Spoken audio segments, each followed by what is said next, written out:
All right, let's get the show started. I'm back. Hello, what's up, guys? It's a Wednesday, August 18th. Before I start the stream of today's Call of Duty stream, at the beginning, in the middle of the week, I want to give a happy birthday wishes to my older brother, my eldest brother, Arnold Gonzalez. We call him Kuya. Kuya means older brother in Tagalog. I'm Filipino. I just want to give him a shout out. Happy birthday to him. He's 1977, August 18th. So I believe he would be 44, if I'm not correct. If I'm not mistaken. I would have to, yeah. I believe he's 34. He's 44. I'm 34. So next year, January 28th, it's going to be 2022. So I'll be 35. Anyway, thank you for tuning in. Thank you for taking your time out of the day to come watch me play my favorite video games and superheroes. I'm back, guys. So this is a re-upload. When I was playing the first mission, not the first mission, the second mission, which is the CIA Safehouse E9. This is a short mission.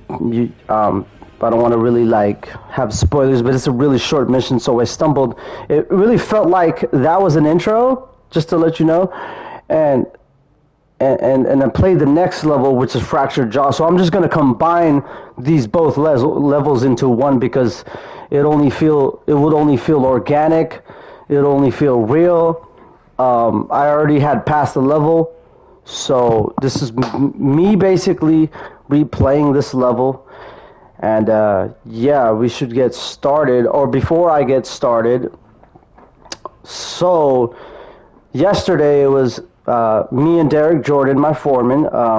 We are in charge of a task of troubleshooting a radio, meaning in the war room in Bay 1, there was a radio that had on the post checks, which is the system that they look through Bay 1 in the war room where they see a certain antenna or a certain radio that's not working. In this case, it's the Gamma 700 because that's the first sector that I had went to. So we were tasked with that job, right? So fast forward, I'm driving. We go past Truckee. We're going by Portola, which is not too long ago I worked in that area, but we weren't going to Portola. We were going to Gray Eagle, right? Greagle. So I just run with me, stick with me here. So it's a long drive. I'm in charge of driving. I'm his top hand, or I roll with Derek Jordan. He's my foreman. So we head over there, right? We bring 2 radios. Mind you, it's from the warehouse, and they're decommed radios, meaning that they were already taken off of a tower when they were serviced, but now somehow they ended up back at the warehouse. So we're bringing these 2 old radios. They look very gray, like a Super Nintendo gray. Anyway, let me see if I have a picture.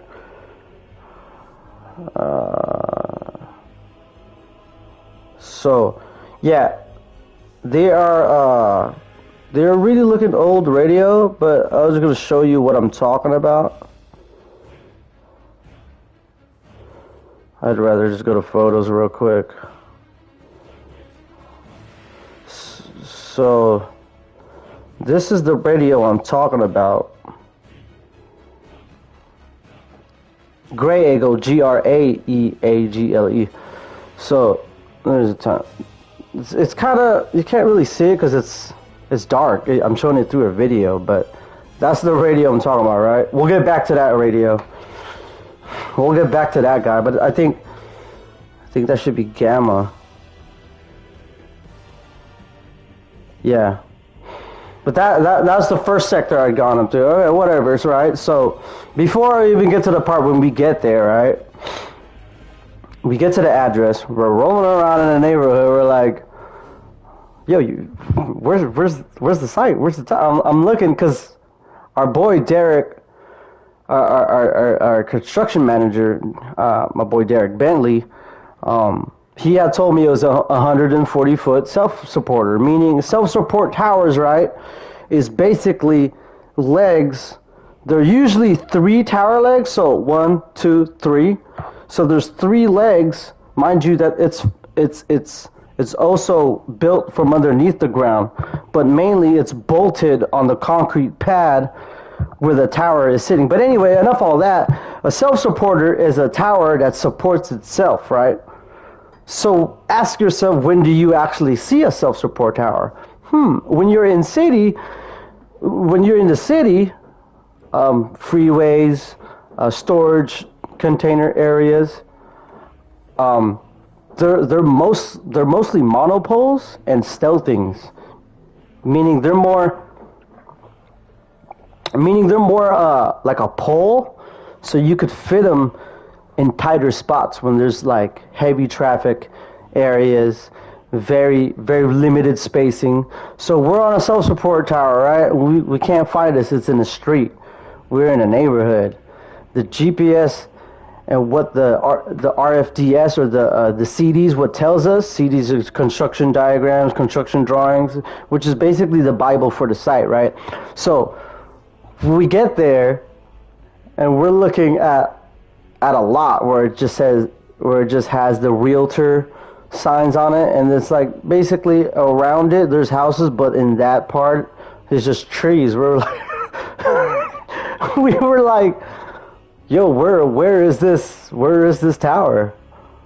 So we circle around, right? We call Derek, and Derek calls Derek, and whatever. I'm driving around looking like we're all stepping out of the car. We needed to go, so we use the water bottles in our trucks, so when we work out on the field, you think of ways of how to, release, I should say. But we're circling around, right? We circle the block about maybe 3 times, maybe 4 times, until a lady flags us down, and she was like, hey! And I was like, me and Derek's like, we look behind us, and this is some lady that lives there. She's a local. And she was like, are you guys looking for the tower? And Derek Jordan was like, he was hella humbled. He was like, yes, we are. She said, all right, you go up here, you turn right, you turn left, you turn right, you see the water tower, and then you go left or something like that, or straight. And then Derek was like, thank you so much. And we were like impressed. We were like, wow, that's nice of her. That's very excellent. I was like, yeah, to get help from the locals, right?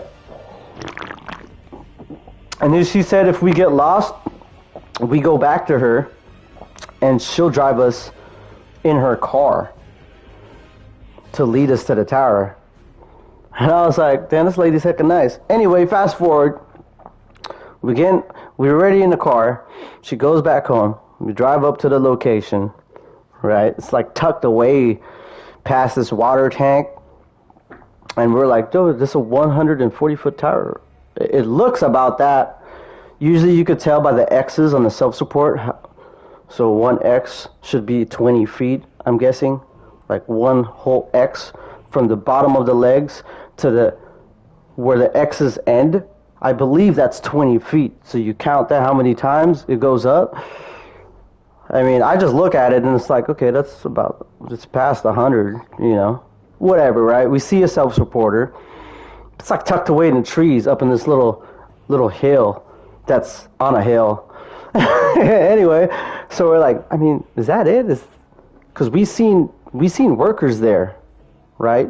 So the rule is, we were at a Monday morning meeting, right? The all hands meeting, which is all the tower techs and the foremans and the top hands and green hands or whatever, right? So I remember Jeff, our CM, he said, if you're already there and another crew shows up, they can't work the site until they leave. Right? So if you're working above someone and then that second team came and worked underneath you, then whatever falls on them is on you. So right So we're like, okay, short day, right? We're thinking, all right, cool, whatever. We just drove. It's all for nothing, whatever. Derek's like, well, he's gonna call anyway, right? He calls her. Derek's gonna call Derek, and Derek said that it's okay to climb, and Jordan was like, I mean, this is kind of weird. Like, how are they gonna send us here and then tell us one thing, and then the other CM tells us another? So it's like, what are we trying to follow? And it's like, okay, this is another dilemma, whatever. He's like, well, I mean, you have to go up. It's up to you. You make that call. I was like, I don't mind. So I'm not preventing my success. As much as I wanted to go home, I was for sure, damn sure going to try, right? So on the way up here, Derek Jordan was like, okay, from now on, you're foreman in training. I was like, yeah, okay. Like, I just got promoted to a Tower Tech 2, which that was from the last video that I did, if you guys haven't really noticed. I'm not trying to really put it out there, but I'm proud, and I'm just like, whoa, that's cool, all right? So we get to the site, all right?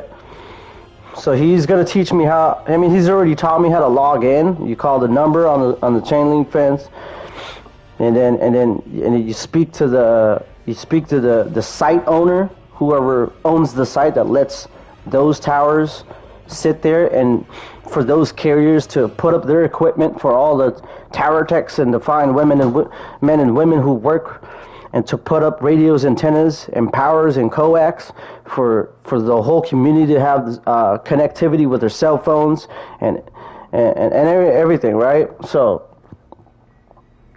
we go there, right? So I log in. Hey, this is Ted Gonzalez. What's the scope of work? Who do you work for? This X amount of company. This is my company. What's your scope of work? We're going to go up there, line of sight photos, and we're going to troubleshoot a fiber issue. Right? Where? Right? So I log into the site. And I already got my gear on. I'm ready to go up. And then the foreman of the other crew is like, they just logged us out. And then the lady that was just calling me when I was talking to Derek Jordan called my phone, and I called her back, and she was like, yo, I noticed that when you logged into the site, there was this current company that's already working in there, so we logged them out when we logged you in. And I was like, you know what, it's okay, you could log them back in, and you could log us back out. That was Derek Jordan. He went up there to talk to the other foreman, but I made an executive decision for me in training and foreman in training to do what I need to do and make those decisions what I feel best. They already got here. If we drove for nothing, that's on me. I made the decision. I'm not going to blame anyone else. But, great thing about it is the foreman that just had talked to us about getting signed out, he's like, you know what? All you guys are going to go up there to get some photos. If she calls back, I'm going to tell them, hey, it's okay to let them log in and log us out while we go to lunch, right? Okay, that's cool. I'm so down with that. I was like, yeah, we only be, we'll just be quick, and it's like that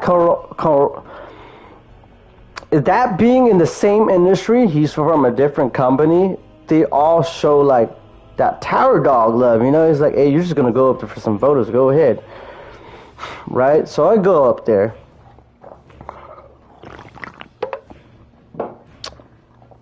Right?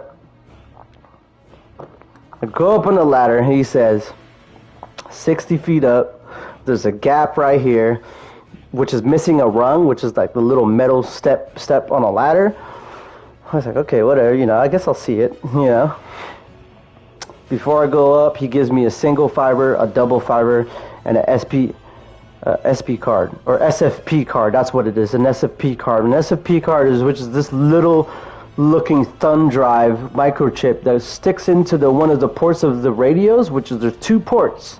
There's one and there's two. Those are called fiber lights. When it's on, when you stick those guys in there and then the lights show from the shelter, that means it's because of the SFP cards and the fiber that's coming through and getting and connected from the squid to the radio. But anyway, he gave me those three things, so I go up on the ladder. I go up on the ladder. I was like, all right, this is cool. All right, I'm back out here, get my workout. And I finally see the rung. It's a wobbly ladder. I see that missing rung. I see what he was talking about. So every maybe 10, 15 feet, there's an actual long part of metal that's stuck from the left and to the right side of the tower, which holds the ladder more in place. But I noticed that, so maybe 10 feet up, it won't have it, and then the next one will be higher up. So what? That's 20 feet without the middle of that 20-foot part of the ladder that's not connected, is missing a connection. But anyway, whatever, when you get to that part, that's where the missing rung is, where the ladder is connected to another ladder that's just bolted. But I was like, okay, like, when you get to climbing, and when you're a tower tech, climbing, I say, is by far probably the easiest thing you do. You learn ways I don't recommend going super fast, but if you want to challenge yourself and get quicker and climb longer, I am highly behind that. But, so what I did, I was like, I'm not going to struggle for that extra step on the ladder. I'm going to step to the side. Because mind you, when you're higher up, the tower gets skinnier. So that means you've got walls around you, well, skinny walls, see, it's more like angle iron and the X's, right? So you could go in and out of them as long as there's no coax around it or antennas. But I basically used that part of the tower to step on that and to get past that and to get up to the tower. So mind you now, all right, cool. I'm above the T-Mobile site, the sectors, T-Mobile sectors, and they get to the AT&T. And the guys, I'm not going to say who they are, but they're still up there working. There's two of them. I don't know whether they logged me back in or they got logged out or whatever. I'm just saying that they allowed me to do my work while they were working. And AT&T's in the middle, and I believe they were doing some Verizon work. They were up top. So let's say maybe I'm like, 140s all the way to the top. I don't know exactly. It's a 140 foot tower, so maybe I'm around 130, 120, whatever, easy peasy, right? So I get the gamma sector. Now look at this angle iron, yo, like, there's stacks of Deltec clips and runs of coax and power around the tower legs that have made it kind of difficult to, like, traverse around. But the good thing is like, I've seen these types of towers before. There's some towers that you learn to appreciate. There's like nothing, mostly nothing that's obstructed by a lot by space, meaning that the angle iron. I mean, they gotta connect the lines of main lines and the power and all that on the tower somewhere. So somewhere's going to get crowded, and that part of the tower is going to be hard to step on because you don't really want to step on coax. You don't want to bend no connection. You're going to bend connection. That means you got to replace it, and when you got to replace it, that's just extra work than the work intended. You know what I'm saying? It's just like the more you break stuff up there, the more you got to replace it. So it's like you got to be careful in which climb. All right. So get the gamma sector. It's right there. It's not really that far, but it's not your typical boom gate that you usually see. That's a shape of a V, and then like it comes in like that. It's more like a T, and it's really short. And then underneath you, there's like nothing but. So I go to the 700 radio, right? Our issue is to find this issue, to find out what's wrong. Derek Bentley said, hopefully it's a fiber issue or power or something, right? Something that's telling them that there's something wrong in the connection, so it's not pushing out the intended RF that it's intended to push out, right? So, okay. So I get to the fibers, right? It's an old radio, but it's the same thing for all the new ones and the old ones. There's port 1 and there's port 2. Fiber 1 goes into 1, fiber 2 goes into 2, right? So they call these, I'm not going to really make this inappropriate, but they're called dongles. They're like really long socks that fit into this fiber that looks like a little Ethernet USB cord. I would show you, but I don't want to disconnect my hard line. That's the closest thing to what I can show you what it looks like of a fiber. But it has these two little white teeth. It's like a blue square. And that skinny fiber, you could rip so easily. And I wouldn't say you're done, you're toast. It's just they break easily. So if you have an extra fiber, just switch it. So there's this dongles that come out it's like a sock, it's like a tube type of sock, right? And then there's also a twist at the bottom and also a rubber grommet that's inside that twisty thing that's sitting on top of the sock to encase the fiber securely, to to hold it securely, right? All right. So my point being, I'm getting somewhere. Just stay with me. I'm getting to it right now. So, okay, so I took the wrong one off because it twisted. I was like, I can't believe I made that simple mistake. Easy mistake, whatever. Go to the other fiber, right? So the one I needed to take out is number 1. So I'm taking the rubber, because I took out 2 first, thinking that it was 1, but it took 2 out. I was like, it's not the right one I'm looking for. So I needed to take out the fiber dongle fiber sock and the twist it off, and then there's that little grommet. So usually Jorge Gutierrez showed me when I was first coming in as a junior tower technician, you kind of have to manhandle it to rub it against the spinning thing to get the rubber grommet out, because you can't just move it back and up, because that's the point of the rubber. The rubber sits there on the jacket of the wire of the fiber. It's not going to move. That's why it's there to secure it. So that's why you got to put pressure on it against the wall so you could pull it so you get the rubber fiber out. So mind you, I'm at 120, 30 feet, right? I'm positioned to the tower leg, or the tower leg that's right next to the squid, where the squid is planted, right? So the tower, right? AWS 1900 position 1 radio is right here. Is right here, right? And then the 700 is to the right of it. They're both on a back-to-back bracket, right? The AWS 2100 PCS 1900 radio is right here, but it's right here, but I'm positioned off, right, this way. But so meaning that I have to turn around and go like this to take off that rubber fiber thing. And I'm like, what am I doing? Like, I'm holding the tower while using one hand. Like, come on now, like, use both of your hands. Trust your equipment. I was like, come on now. Even when I was a tower tech and a junior tower tech, there were times where I was getting good just to trusting my equipment, letting all go and just work with your 2 hands. That's the best. But it's kind of hard when you're twisted still. And when you're twisted and you're applying pressure on your back, you're going to have to do whatever you're doing very quick. And whatever you're doing on the air is very hard, times whatever number than it is on the ground. Because when you're on the ground, you got the safety of the ground. You could use walls, ground, whatever to your advantage without having to have to worry about falling. So now when you're on the air, I'm getting somewhere, meaning that when I was taking this jacket off, it was so stuck in there that I had pulled, I think, I don't know exactly what happened, because I was so focused at the little rubber thing.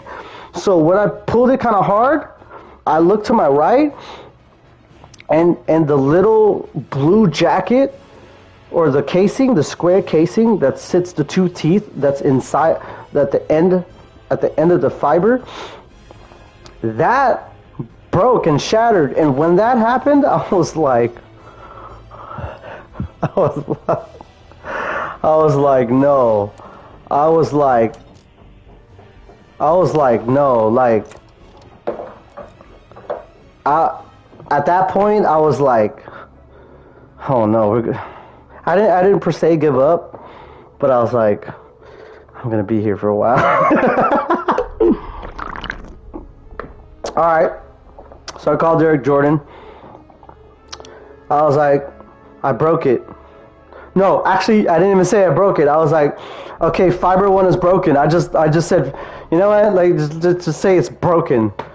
I don't know if I was like, I was kind of like afraid to tell him, but at that point I wasn't really afraid because I just called him. I was gonna say it just broke, it's broken, or you know what I'm saying? Like, maybe you're right. Maybe I was scared. I was just like, it's broke. I remember just telling him it's broken. He's like, okay, whatever. Just put in 2 and a 1, right? So when I put 2 and a 1, he said, hold on, you just turned off another sector. You turned off beta. And I was like, wait a minute. Like, what did I do? All I did was I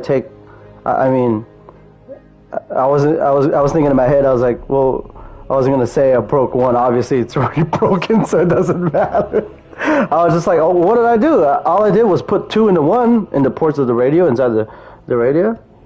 He's like, no, put it back. So mind you, every time you take stuff off that's on, you always have to tell them, because me and Michael Frank, we did that at Center High School. He's like, whoa, that's why we're getting all these alarms, which is mistakes or something that's going on in the system that's telling them that's happening to a certain radio, a certain fiber, and a certain antenna. That's what it tells us. Is a post checks. So anyway, he's like, put it back on, and I'm like, okay, I put 2 back into 2. He's like, okay, cool, you turned it back on, right?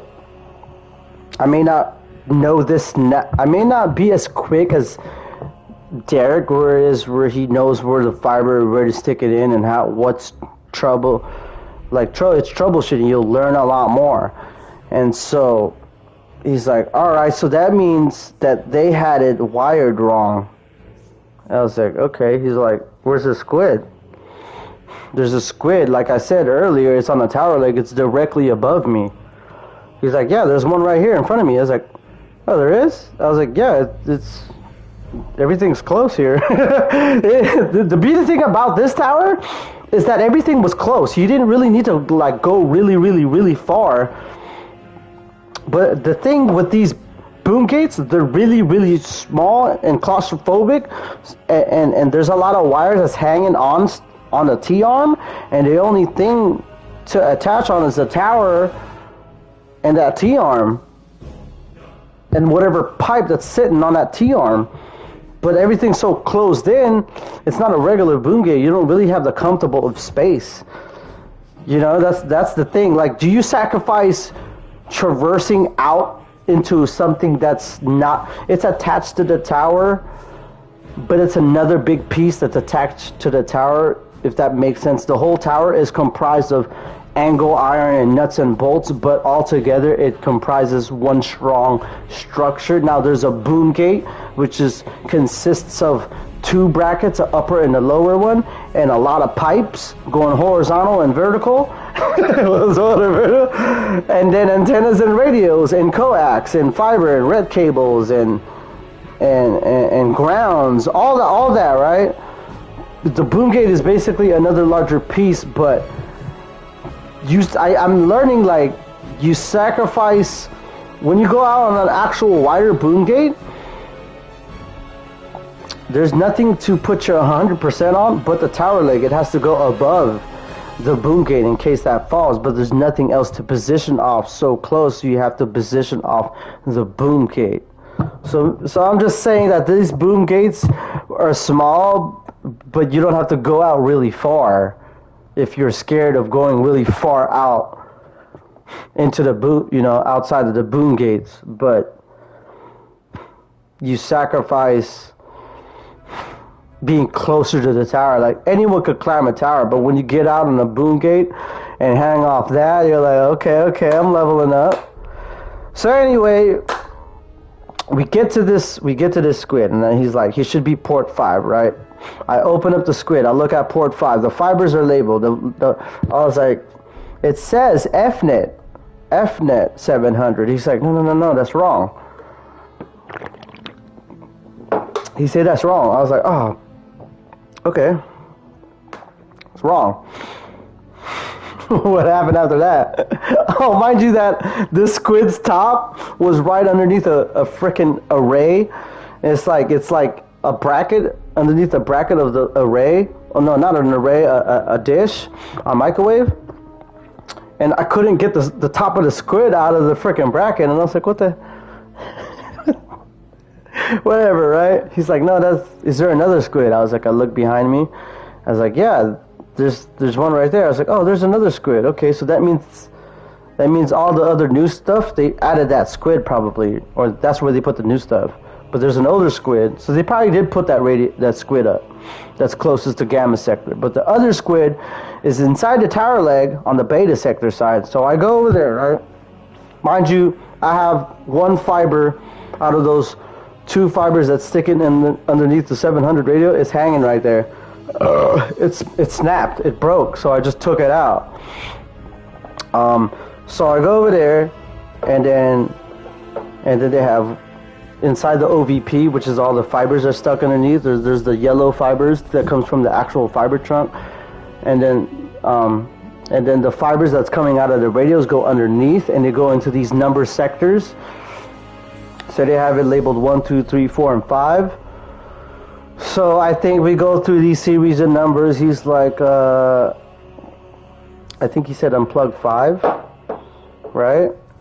Okay, so fast forward. I was getting confused. He's like, no, Ted, you gotta listen. Like, you gotta listen, because there's on each fiber there's 1 and 2, and then there's one fiber that's coming to each sector, and to each sector there's a radio that holds those 2 fibers. So that means there's 6 little fibers that's going to go inside that OVP behind the squid. So now, you know what I'm saying, like, I'm learning that I'm seeing the squid more. This is what I said in my review. I need my hands more on the squid. So, right? So there's a 700 radio on each sector, and each of those radios, and there's 3 sectors, alpha, beta, and gamma.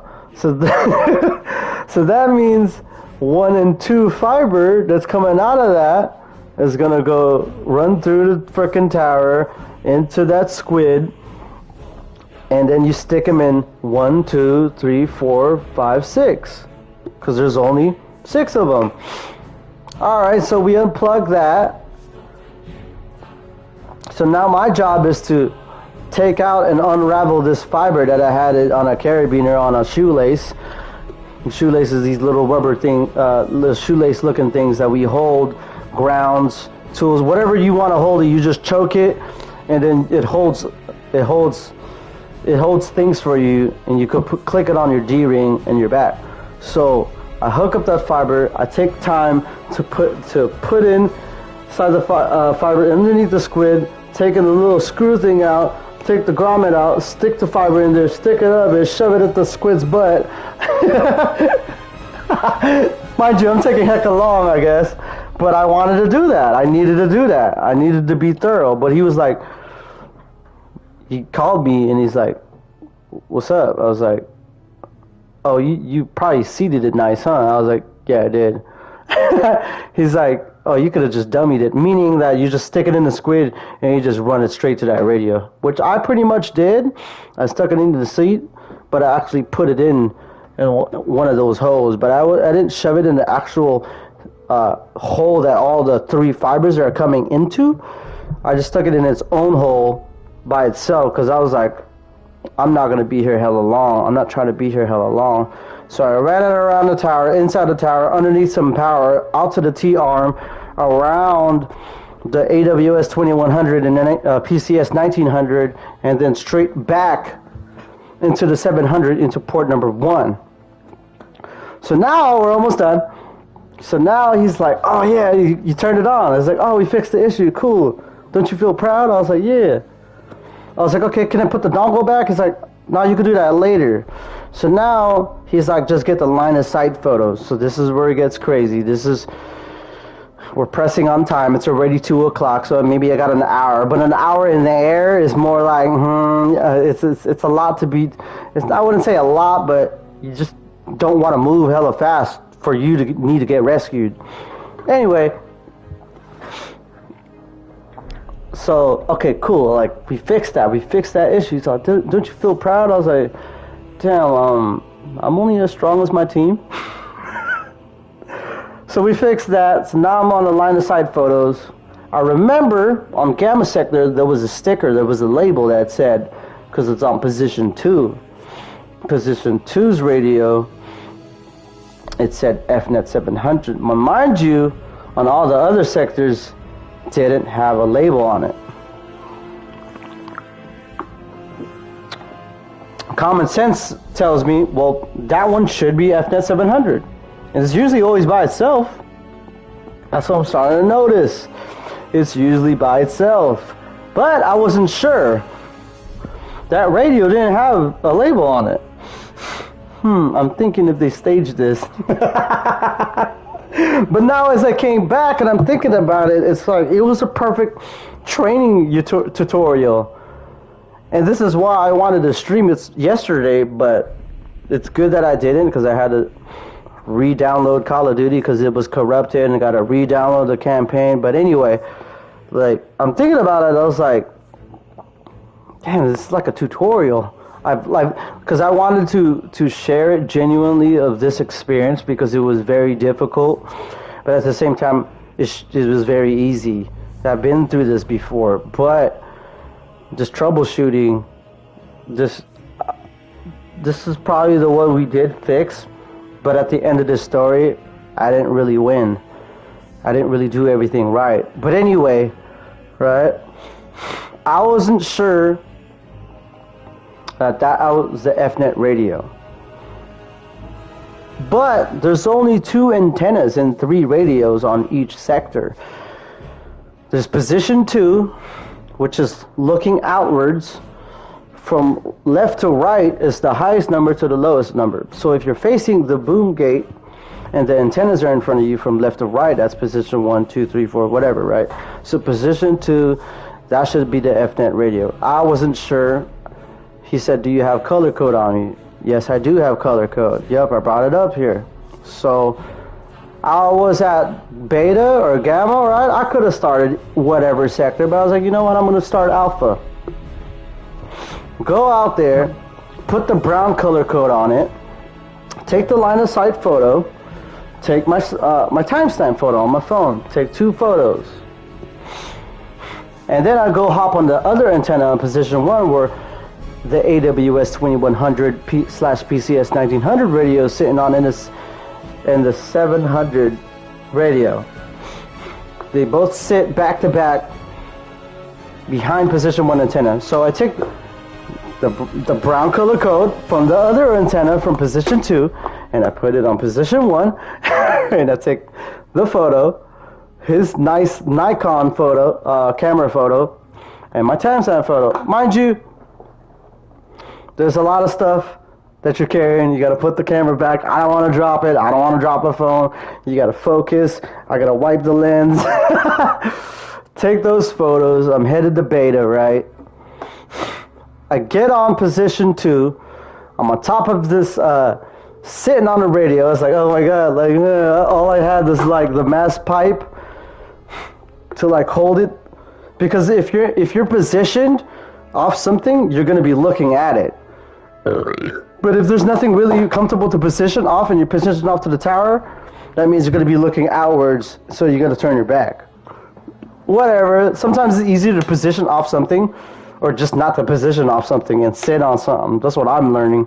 So I just sat on that radio like it's a freaking horse. I take the color code out. Mind you, I'm on beta, right? So I put the purple color code, violet, that signifies gamma. So I get this is, I'm getting closer to the end. Hold on with me. He calls me, he's like, okay, I hate to do this to you, Ted. But there's issues with the red cable, right? That, you know, do you see, what is it? He said position 1. He said, do you see any red? Usually the reds are connected underneath the antenna, right? But I was like, no, there isn't. I don't see any. He's like, that's why. No, it's like, no, there is reds connected to it. There's reds connected on the back side of the antenna, not the lower side. He's like, oh, they are, huh? Okay. So he said, all right, take a picture of those red cables that are connected. There's about 5. There's like 4 on this little square and then the 5th one or something.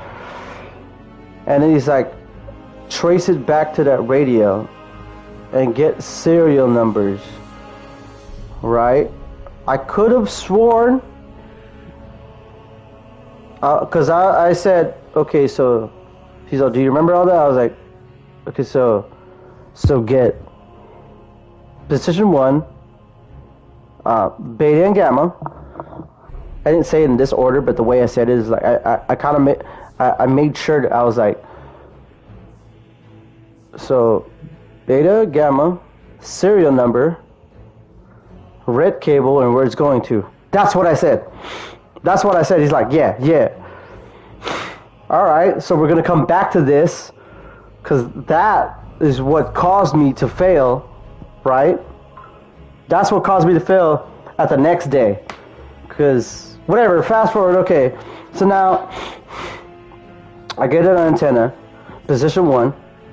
I take the photo, the red's connected. Underneath, the radio connected. It's connected to the 700. They all do the same, right?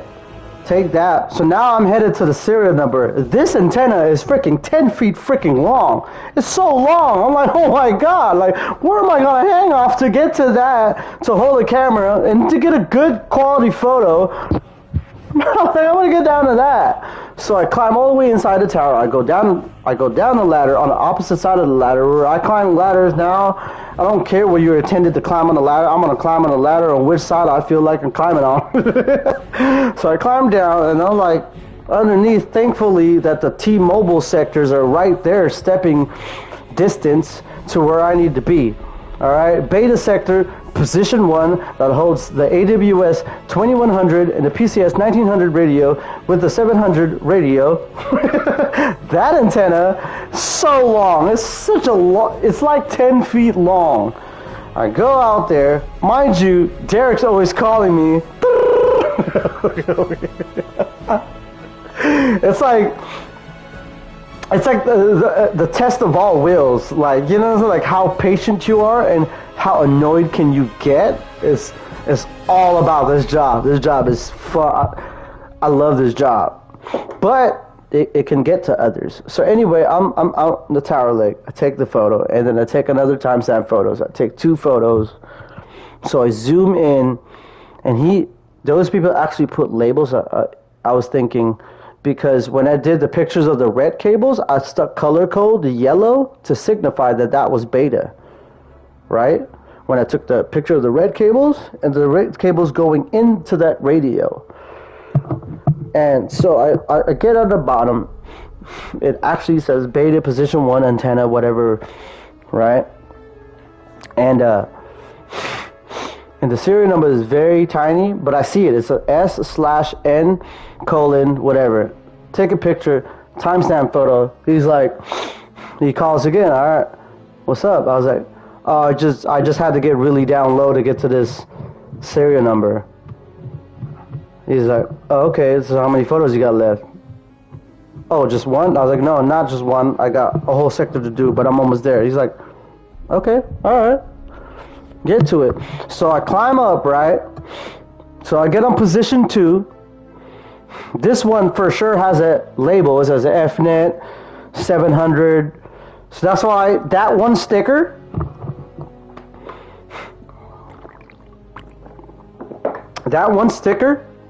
helped me guide through the other 2 sectors. But the other 2 sectors, the way I wanted to do it was the ones with no stickers. And I did it in order. I did it in a linear way, meaning alpha, beta, gamma. I did it in the correct order where it was intended to be. You don't have to do it. I wanted to do it.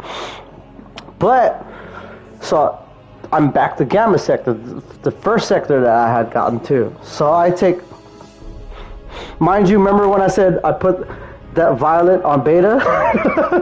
You gotta learn how to catch yourself in what you're doing while you're getting incoming calls, not trying to fall, trying to retain all the things that you've gotten and all the things that needs to be done. So you have a task, and then you have an above all task, don't fall. You have calls, incoming calls, and you got strategy on how you want to do things, how you want to do it. Basically, I took the violet out and put yellow because I was on beta. But before he had called, that other time, I put gamma on it. I'm glad he called because I was like, oh, why am I putting purple up? This is freaking beta. So back to beta, right? No, back to gamma. I'm on 700. No, I'm on the FNet 700 antenna. This is for sure that freaking line of sight photo that I need to take. Stupid mass pipes anywhere. I'm like, whatever. Take the photo of the camera, put it in the pouch, take my phone out, timestamp photo, right, with my phone, and then get on the other radio. I was like, oh, okay. I'm not sure. I think I just skipped that other antenna's photos, line of sight photos, because common sense was like, well, this is labeled 700, but it could be wrong. But that's all what I have to go off of, pretty much. Or I could have called frickin' Derek about it, but that's pretty much, it says it right there. But common sense tells me then that means all the other ones on position 2 were the FNet radios, because it's by itself. Anyway, I don't think I took that extra photo. I just moved on to the pictures of the red cable, right? And then going into the 700. And then, I'll put the gamma color code just to signify that it is gamma that we're on. With the picture of the red cable that's going into the thing. And then, what do I do? So I'm up there, so I'm doing things where I'm going to put the dongle back now to unplug it from the 700 on port 1. That's single. It's a single fiber that I just ran from the squid underneath the 700. I put the dongle on it. I put the freaking rubber grommet in there and the little plastic screw, right? I have to put everything back. I wanted to. But my lesson was from the last time I broke that fiber, I didn't force I was trying my best to plug it in. But I'm thinking of like, well, do I want to quit on a little task? Or do I just want to move along and get this thing connected so people can get this radio pump out RF so they could get connectivities on their cell phone? I made a decision to not force that grommet in there and shatter another fiber. Like, I do not want to do that again. So I plug it in, so I'm down on the frickin', I grab everything. No, that's what it is. That's what it is. I had one more photo to do. I stayed on that area. I didn't go all the way down to get close to the antenna. I just looked down from where I was positioned off on the tower leg near the squid and zoomed in with the square with his Nikon camera. And then mind you, he's calling again. He's like, I got one more photo to take.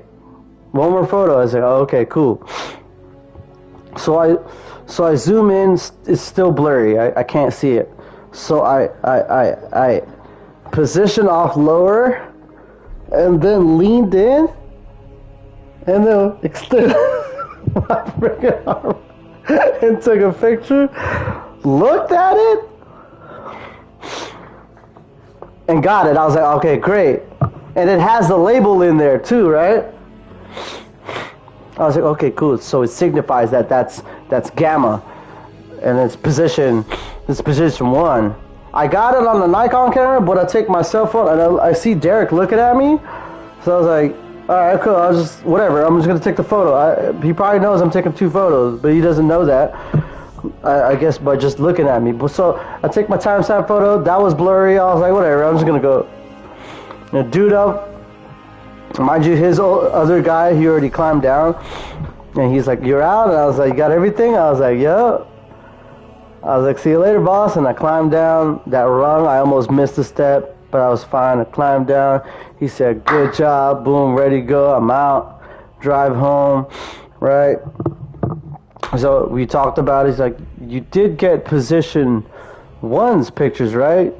I was like, yeah. He thought I had mixed up. So we go home, we're in the office the next day, and it's like, do you got the photos? Because he brought me in there, he showed the camera to Derek, Derek was showing Derek, and I was like, they're saying that we needed the serial number from the radio. And Derek could have swore that he told me that. He's like, I can tell that Derek was like this. He was so upset, disappointed. That feeling, your foreman to feel disappointed on you. I was like, I didn't want to make no excuses. I was like, I don't have them. So we got out the office. They're like, okay, you guys are good. We got out the office. He's like, I could have sworn I said that 4 times. I said it 4 times. Disappointment, frustration. It was getting quiet. We were about to go help Nico and Michael out. I could tell he was upset, and I was like, out of all that victory, getting that knocked out, the 700, everything. We going out there, I'm climbing, you know what I'm saying? Like, not falling, getting the line of sight photos, doing the stuff that I was actually learning and getting to know which radio was what, which antenna, serial numbers, climbing proficiently, being competent. But getting that reaction from him, it hurt me so bad. Like I kept my composure, but it was just, I wouldn't say it hurt me so bad, like hella emotional, but it was just like, damn, all that victory, and I still felt like I didn't do enough. I was like, damn, like flashbacks of my other foreman. Hey, I know this comes with the game, being more in charge, being more responsibility. There's gonna be blowback. And I know Derek wasn't really like, Derek Bentley, he wasn't really like, you know, like, but I felt that energy for sure.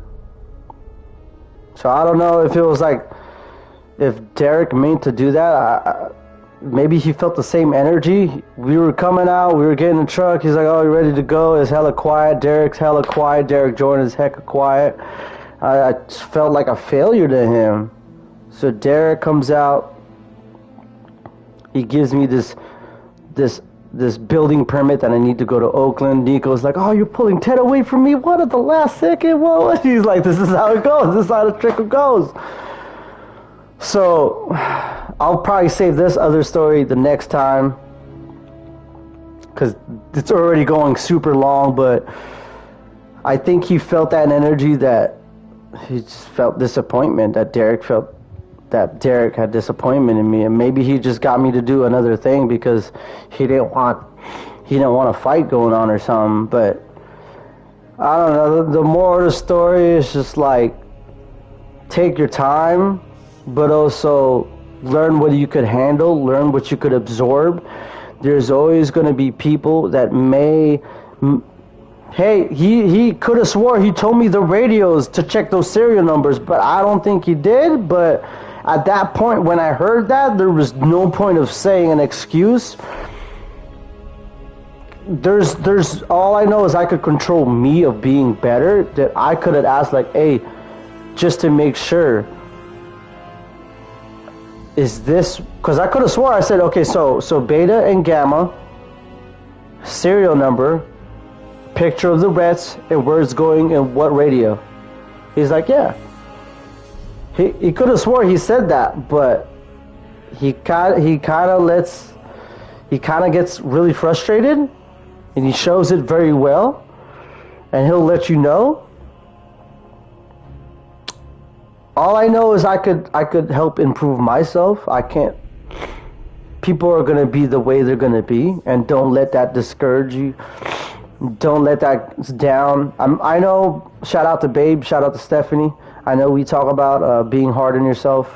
I kept my composure. I always know whatever foreman that I'm with, and they're gonna be disappointed in me.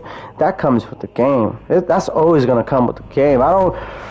That's always the trick is, as long as you're learning from your mistakes, and you still continue to be the best Ted, the best whoever, the best YouTube streamer, the best Twitch streamer, the best wrestler, the best rapper, the best CEO, the best game designer, the best scooter kid out in the park, the best skateboarder, the best cheerleader, whatever you are, whatever you want to become, just don't let other people's reaction discourage you for your mistakes, because I'm telling you, your mistakes leads up to wins. As long as you pay attention on what you did wrong, it's always going to lead to a win.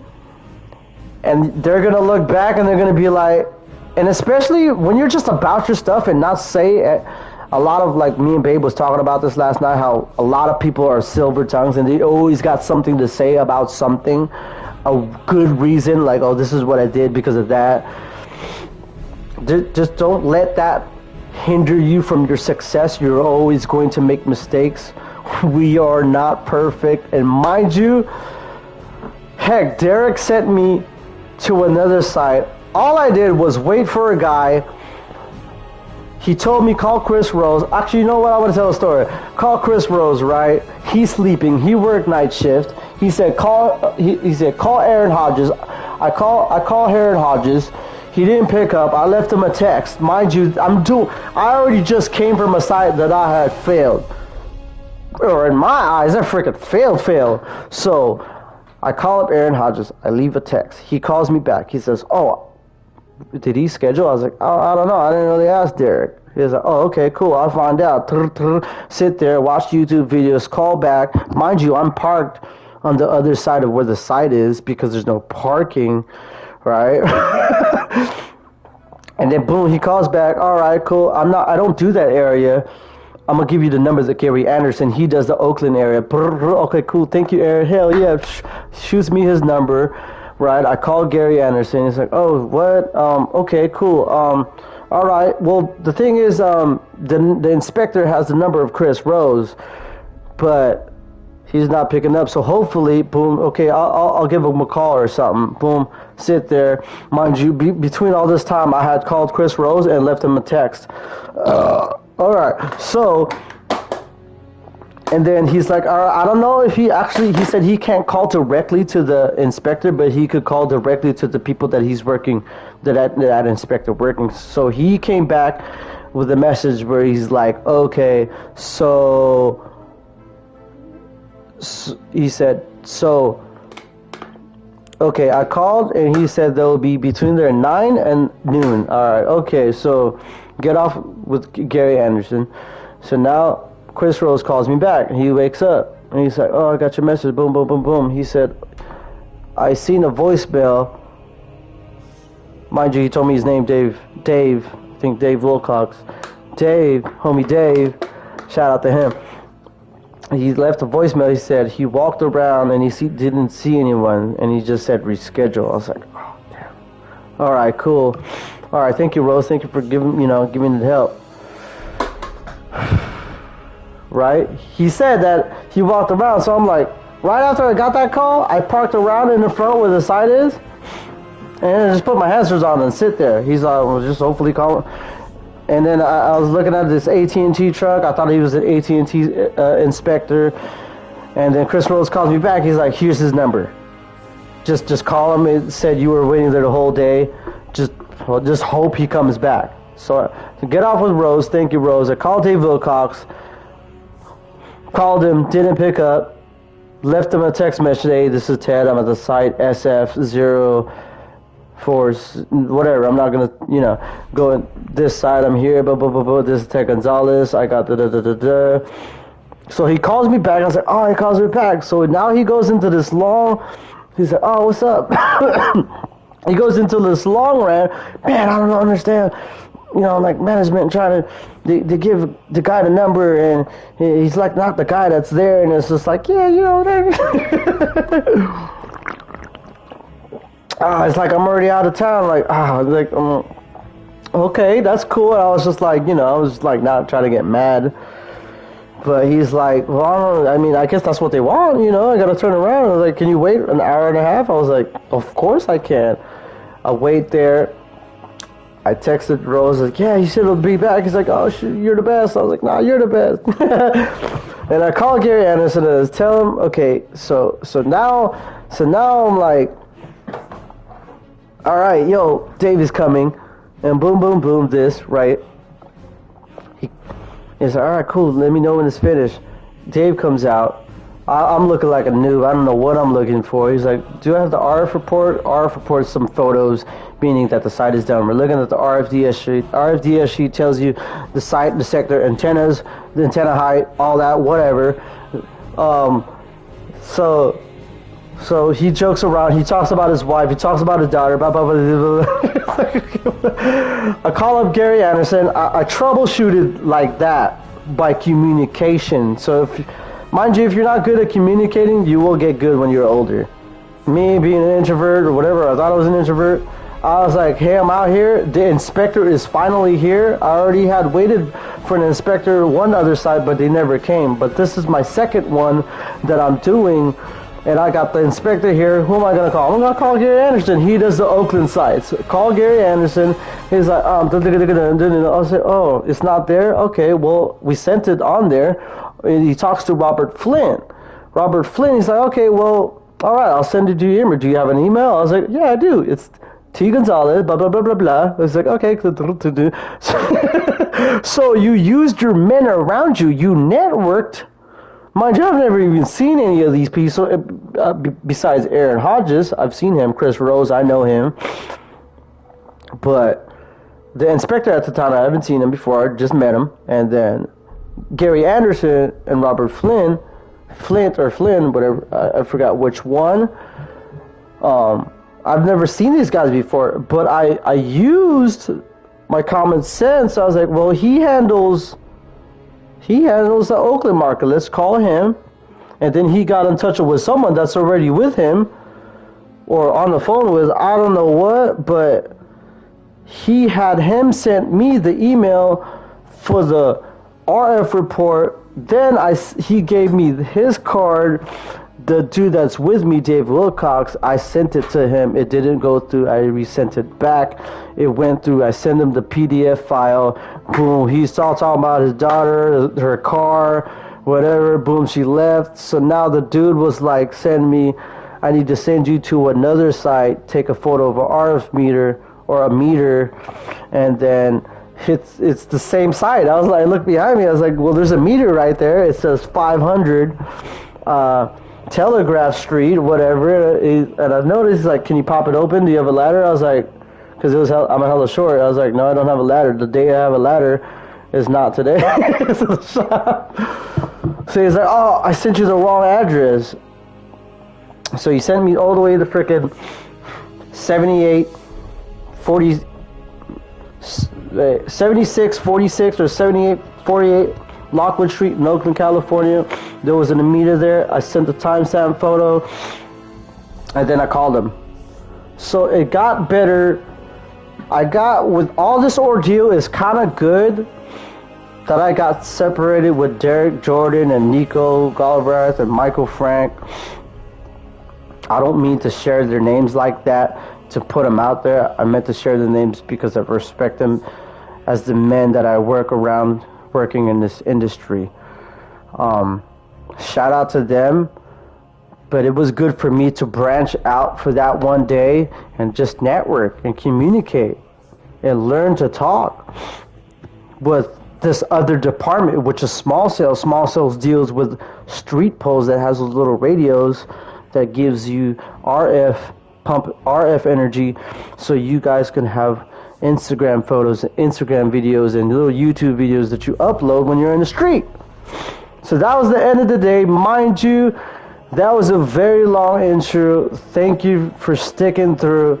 The moral of the story is just like when you stream, make sure you do a test run. When you're doing photos and you're climbing, make sure to stay safe. Make sure to take everything so you don't have to go back there. And you know, like when you're doing inspections, you gotta have good rapport. You gotta have patience. You gotta use your men around you, even if they're not around you. And it was a short day, and I got to come home and do a stream. You know what I'm saying? Like, 8-hour day. Got to eat at Church's Chicken for the first time in Oakland. I was quite excited about that. I like the chicken, and I like the biscuit. That is the main story that I just wanted to share. Just make sure to do everything right. No one's perfect. You're always going to make mistakes. So without further ado, it's your host, TeddyPESO. Thank you for tuning in. Thank you for taking your time out of the day to come watch me play my favorite video games and superheroes. And now we are about to begin Call of Duty Black Ops Cold War, mission CIA Safehouse E9 with Fractured Jaw is the next mission that started up. Confirm realism. Finally, let's start the game. How long until we have a lead on Perseus? How long until we have the lead on Perseus? Adler's in West Berlin. He should be at the safe house soon. Do you trust him? I'm not the one you should be asking, Black. What about his team? It's a strong group. He chased down Sims, Azalea, even pulled some strings to get Helen Park from MI6. We'll get them Mason and Woods soon. I'm not so sure about Park. She and Adler have that business from before. Of course he wants her there. And the new one. Well, don't get me started. That's the one we need to keep our eyes on.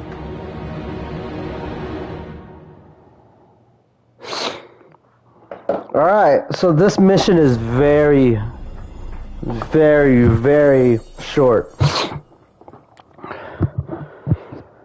Alright, so my name is going to be Ted. Oh, this is what the inspector said. We were talking about names, right? He said, "Oh, your name is Ted?" It's like, what is your name? What is really your name? I was like, "My name's Ted."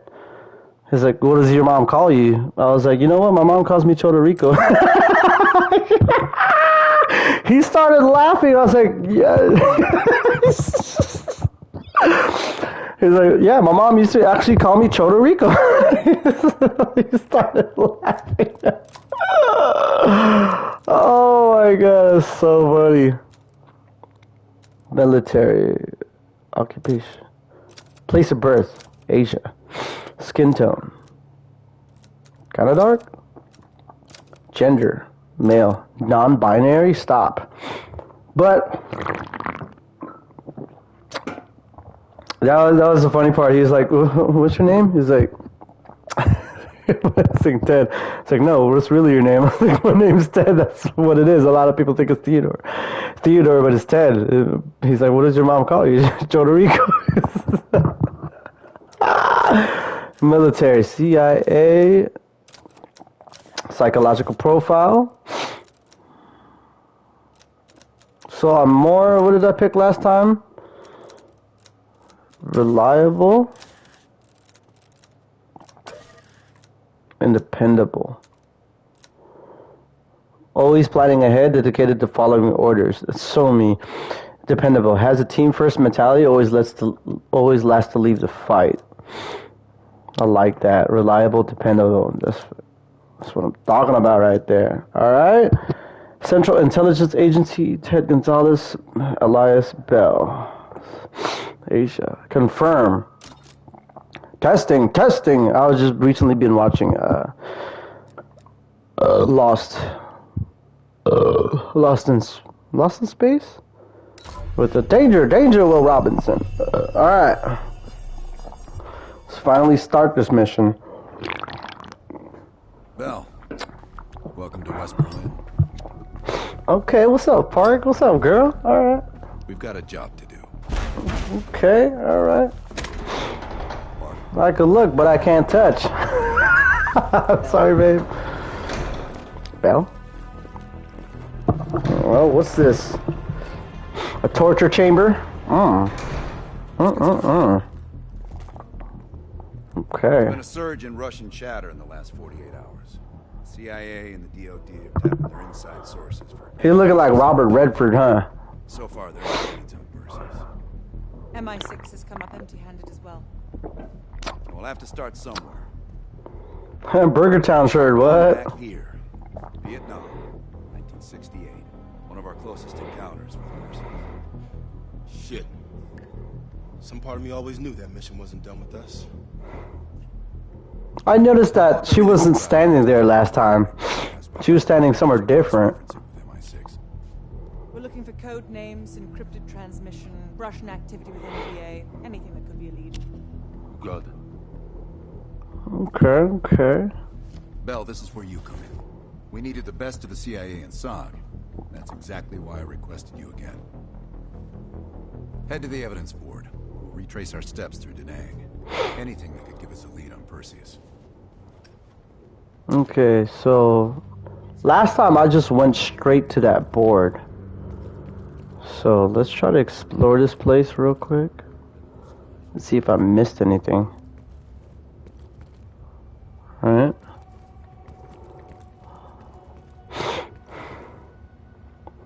What's this? Whoa. Clinical record autopsy report. There is an entrance gunshot wounded to posterior cranium measuring 50 millimeters times 6 millimeter. Radiating from the wound are multiple fractured lines, the longest of which measures approximately 19 centimeters in length.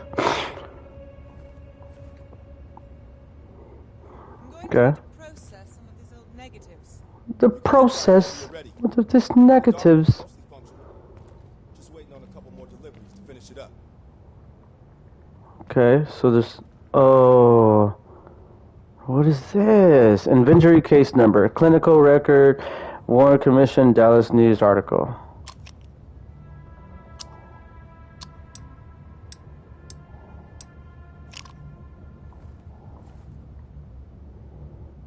What?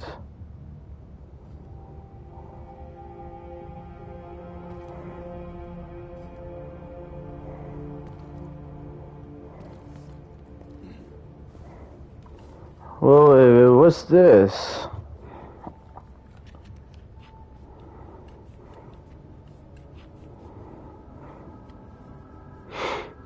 Okay. Hold on. What is the gate code?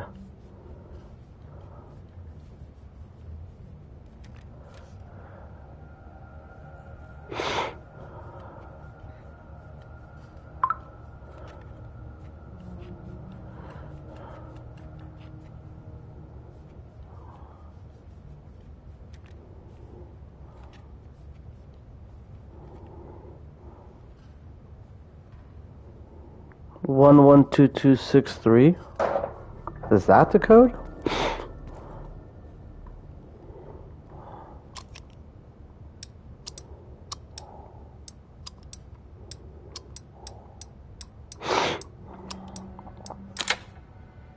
That's the code.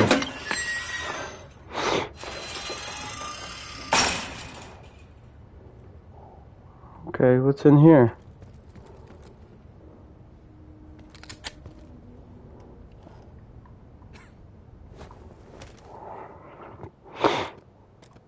Pitfall, 2 lost caverns. You can start a venture with 4,000 points. Pitfall is... Harry has descended into a mysterious cavern beneath Machu Picchu, Peru, in search of the cursed Raj Diamond. Unfortunately, he lost his niece Rhonda along with the cowardly cat Quick Claw. You start each adventure with 4,000 points. Some misfortunes would deduct points. Each treasure you find will add points to your score. You'll have unlimited time to find Rhonda, Quick Claw, and the Raj Diamond, or to achieve a perfect score of 199,000. To achieve the perfect score, you will also need to find 28 missing gold bars and an ancient cave rat, all without losing any points. Adventure calls again. Okay, so Pitfall 2 is the only one I've unlocked. Brainstorming. Do you have what it takes to be a flying ace? You'll be amazed as your small but sturdy biplane flying inches off the ground actually zooms through barns, soars over windmills, and dodges flocks of pesky geese. Fly through all the barns as quickly as possible. Each time you make it through a barn, your barn count will decrease by 1. When the barn count reaches 0, the game is over. Press triangle to select higher difficulty levels. Hedge, hopper, crop duster, stunt powder, flying geese. 4. Boxing. Put on your gloves. You're about to mix it up. In the most pulse-pounding fight of your life. Press X to punch. Hold X down for combination punching. The best score at the end of the match is the winner. Chopper command. You're piloting a helicopter gunship, flying cover for truck convoy of medical supplies through enemy territory. Enemy territory. The action furious. The concentration intense. You are engaged in one of the most demanding video battles ever conceived. Press X to fire cannons. Hold X down to activate continuous fire mode. Press triangle to select the higher difficulty level from Cadet to Commander 1-4, 1 to 4, Enduro. You never fear, never sleep. There is no finish line. That's how you start a conversation right there. You never fear, you never sleep. There is no finish line. Your only goal in life is to break your own last record. The racer said, "Are you?" The number of cars you must pass is posted in the lower right corner of the screen. And when you pass the required number of cars, green flags will appear. After that, any additional miles will be added to your total. Pass the number of required cars by daybreak to move on to the next day. Fishing derby, the most beautiful picture you've ever seen in a video game. 2 fishermen drop their lines into a bay full of sunfish. But watch out for that shark. Is the winner. Go press X quickly to reel in your fish. Once you have one hooked, only one fisherman can quickly reel at a time though. Touch, Limans, or Malak. A charming mad bomber really doesn't mean any harm as many bombs as you can with your buckets of water. If a bomb gets past and explodes, you'll lose one of your buckets. Pitfall. Picture this. You are in deep recesses of a forbidden jungle in an ungiven place for few explorers ever survive. But you've got courage because you're with Pitfall Harry, the world-famous jungle explorer and fortune hunter extraordinaire. You start each adventure with 2,000 points. Some misfortunes will deduct points. Each treasure you find will add points to your score. There are 8 of each type of treasure in the entire game, 32 in all. You have 20 minutes and 3 lives to achieve a perfect score of 114k.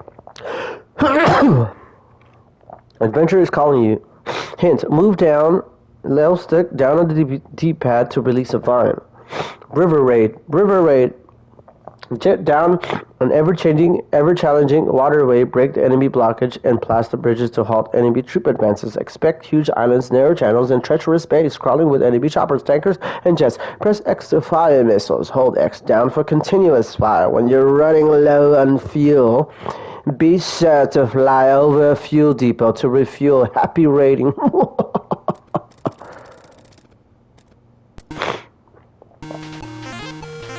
That's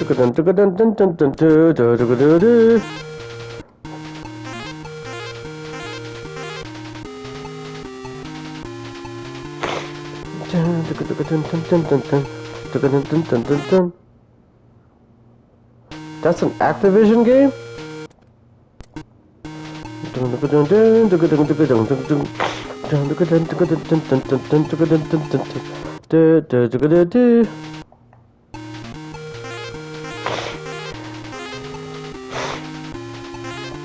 Look at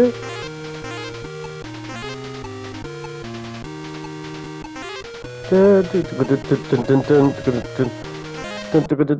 Oh! Okay, enough of that game. You didn't see me to play that game. So what's this? Use computer. What is this?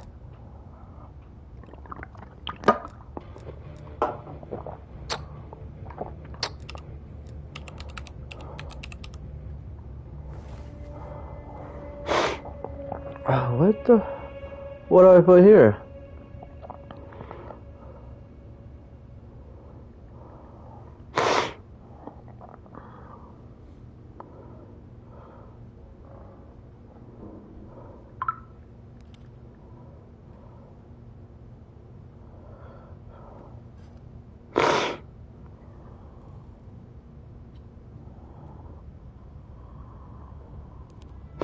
No, it's just freaking codes for fucking, or sorry for cussing, for classic games of Activision.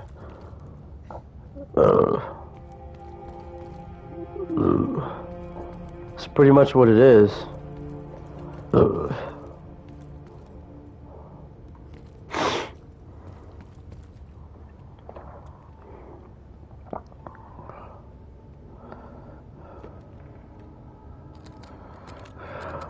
It's the same thing.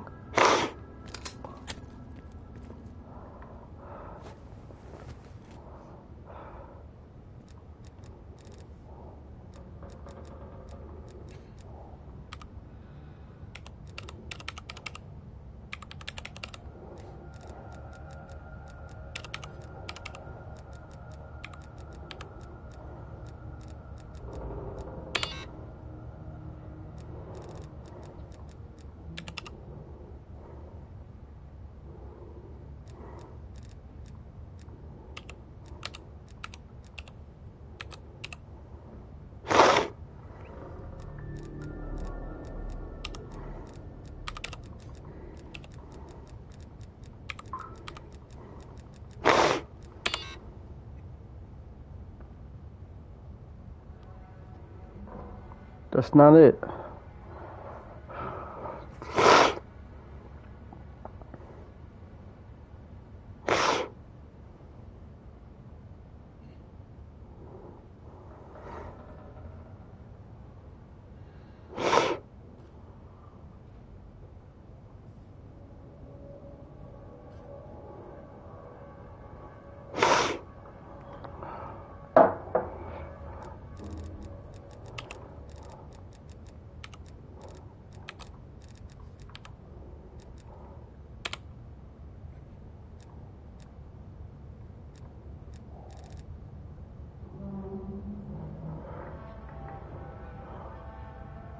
You are standing in an open field west of a White House with a boarded front door. There is a small mailbox here. What the heck?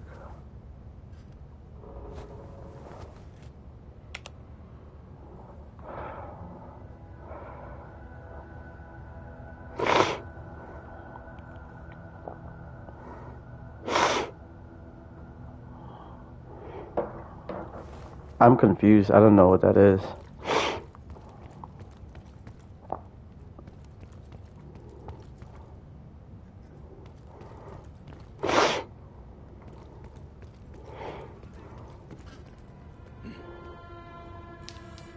Talk to them. How long have you been with the CIA? Working with the CIA over a decade. On their actual payroll, going on about 5 years. I was born in D.C. Parents moved to Israel when I was a kid. Dual citizenship has its advantages. Yeah. I landed in the Israeli Defense Forces out of university. Did a tour there. After that, the Mossad. That's when I first started working with the CIA. Occasionally, our boss man Adler over there.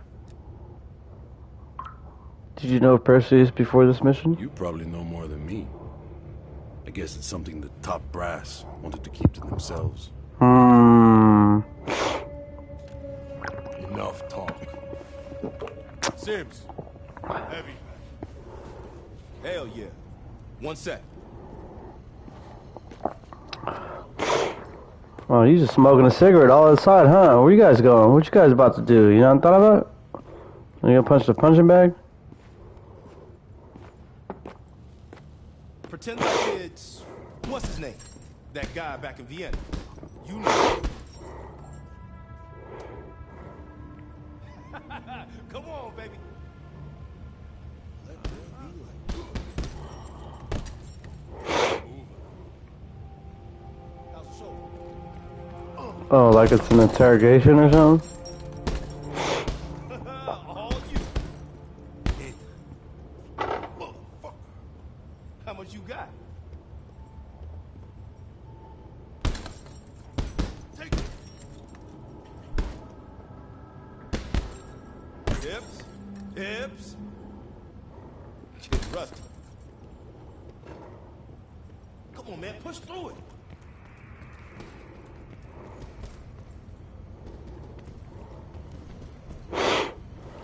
How are things, Belle?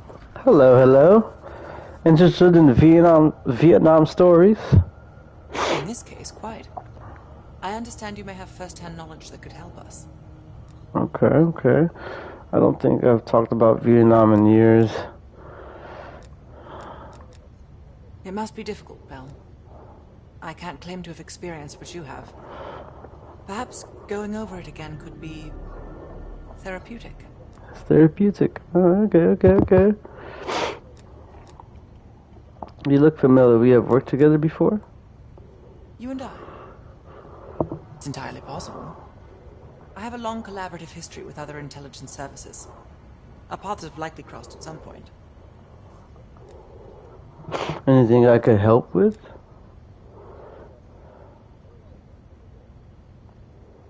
Well, I'm keen to hear about your time in Indochina. So close to Perseus. So close to Perseus. What do you know of Perseus? Not nearly as much as I'd like. I have experience with others like Perseus. Others like Perseus. Chess players. I enjoy predicting the next move. I enjoy predicting the next move. I'll leave it to you. We'll talk again soon. We'll talk again soon. Alright, with your British accent. Alright. I'm liking it. Okay. So there's nothing here.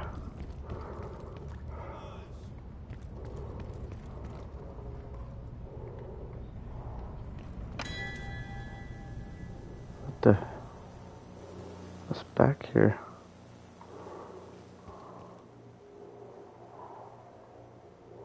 Dallas News article. Sniper kills president stationed by the window at the 6th floor of the Texas School Book Depository. The shooter fired 3 consecutive shots, killing the president of the United States.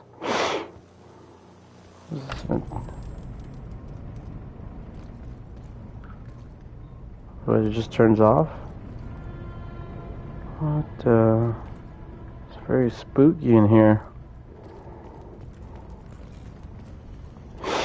See, this is what I should have did last time, is actually search this whole place.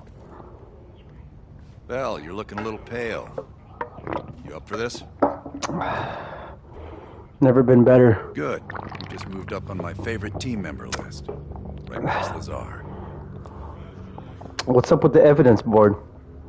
We're placing key intel up there. One for each mission. Forming connections. I want a red line right to Perseus. Why talk about Da Nang mission? Why talk about our Da Nang mission? It'd be good for Park to hear it from us firsthand. Maybe we have overlooked something. Park seems familiar. You just met her yesterday, right? I don't know. Why don't you ask her? I Maybe think you we two were... have a special rapport.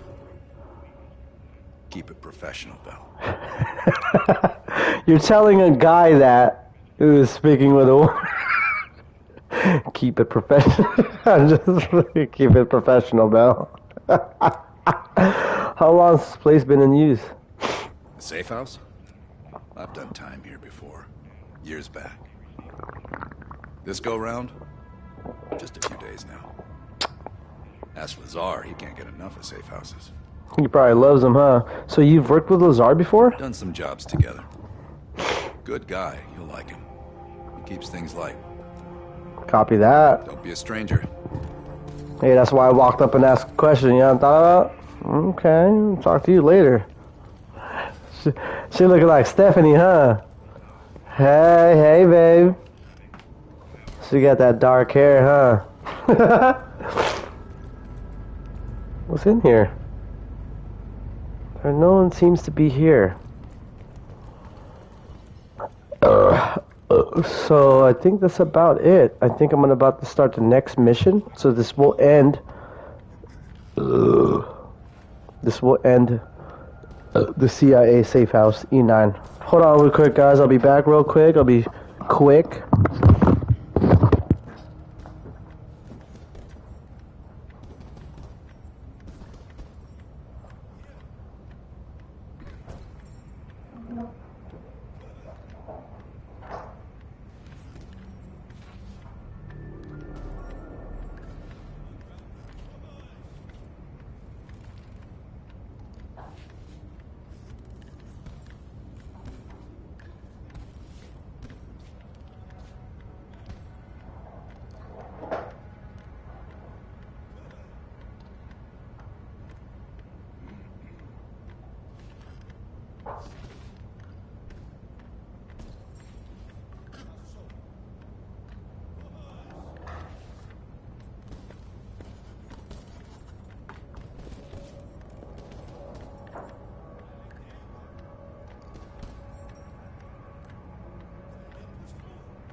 Before I start the next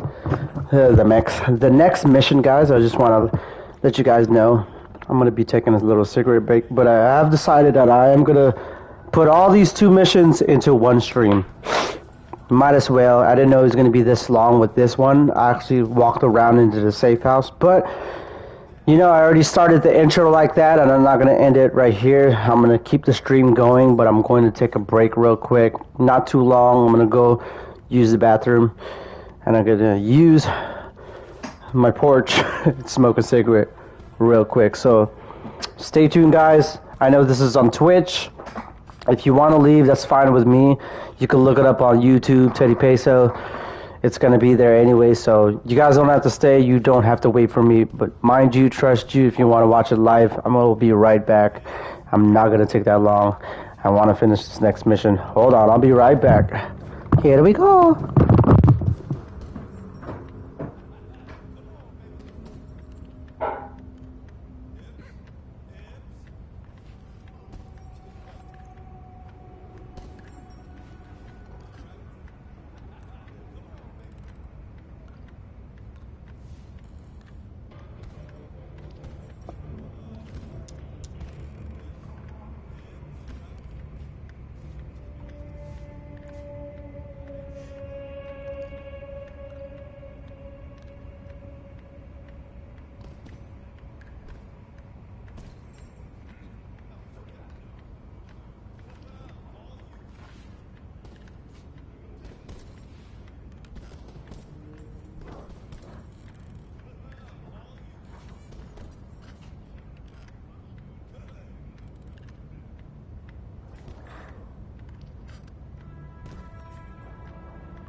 Okay, guys, I'm back. Let's read the evidence board. Perseus. So, Perseus. Examine evidence. Photo of Perseus. Stare aloud. The Central Intelligence Agency knows little. The figure it has dubbed Perseus. Records of his actions date back to the end of World War II, and suspected appearances are documented up through the Vietnam War. After that, only silence. This photo is the only clear likeness in the agency's archives. Analysts estimate its date from the mid to the late 1950s. Interestingly, sometime around that same period, the elusive Soviet operative began to refer to himself using the Perseus moniker, perhaps as a point of pride, or was it a mocking nod to his pursuers? So, at a glance, when I look at this picture from far away, it looks like John Cena. It looks like John Cena, look. I can't reenact the reaction when I first seen that photo from the first stream that I've done of this mission. When I looked at it, all I hear in my head was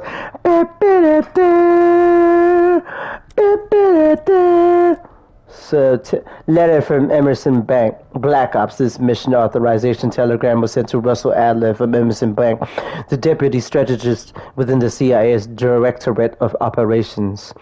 Official document of the Central Intelligence Agency, not to be disclosed or disseminated. Disseminated means, see, this is the good thing. When I got to this word, I already looked it up. Disseminated means is to spread this information of whatever this is without prior authorization. Disseminated is just a fancy word of saying spread. To spread. I don't know what more can I say. To spread the information out. That's basically what it is. Without proper authorization, text has been transmitted from the Directorate of Operations. Begin text. Mr. Adler, comma. By direct authorization of the President, we are pleased to grant you and your team an unconditional license to conduct clandestine operations in pursuit of Perseus. Meaning, we authorize you to do whatever you need to do to find this Perseus character, right? Back to the telegram or telegraph or whatever you want to call it. Grant you and your team an unconditional license to conduct clandestine operations in pursuit of Perseus on both domestic and foreign soil. As previously noted, our preference is for apprehension of the target, otherwise terminate. If you can't capture him, just terminate him. Terminate. Jason Hudson will provide material support and intelligence from the agency as needed. Do not hesitate to keep him fully informed of the day-to-day operations. While I understand his concerns about your unorthodox team construction and the inherent volatility in such an arrangement, be assured that you will be given the opportunity to prove yourself. On a personal note, the President expressed to me his utmost faith in your capabilities. The stakes of the current situation need not be repeated.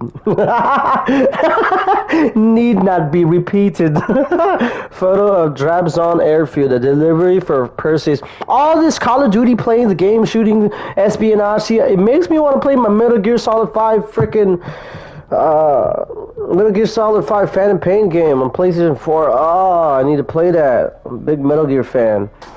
I need to get a PlayStation 4 controller because mine is broken. It's not really per se broken. It's broken in the sense that my joystick leans on one direction. So it's not fully like standing still. You know, it's always, if I press that joystick, it's going to go that way. A delivery for Perseus. After Russell Adler's confrontation with Arash Kadavar, analysis of traps on airfield revealed that Kadavar may have been moving weapons to Perseus.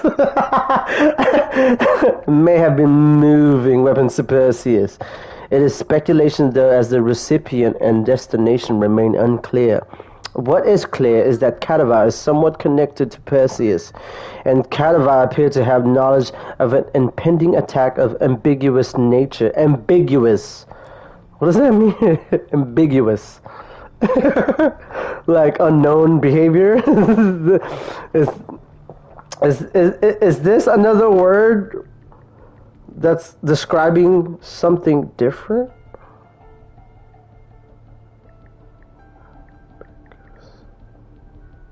ambiguous adjective of a language open to more than one interpretation, having a double meaning. Unclear or inexact because a choice between alternatives has not been made. So it has a double meaning. A double meaning. The Central Intelligence Agency attempted to decipher the dossier, but it's proved impenetrable. Now that Russell Adler has brought it out of the archives, Bell's description efforts have yielded the present-day lead, Anton Volkov of East Berlin. So that's all the... Nowhere left to run.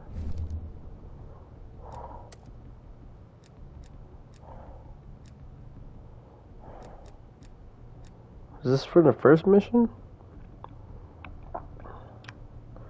Photo of Arash Kadivar, a key Middle Eastern asset for Perseus. Arash Kadivar was born moments after the Allied invasion of Iran on August 25th, 1941. As Kadivar neared his 12th birthday, the Prime Minister of Iran was overthrown in a Western-sponsored coup.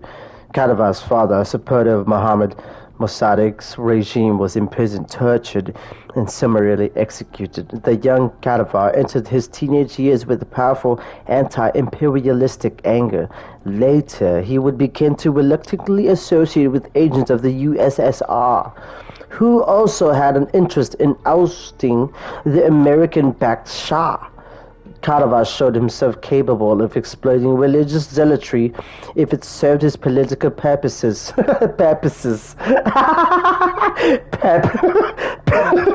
did I get this accent? Purposes. It is unknown whether his relationship with Perseus began with Russell Adler, ended it on the tarmac at Trabzon airfield. That was the mission, I think, that we had done before.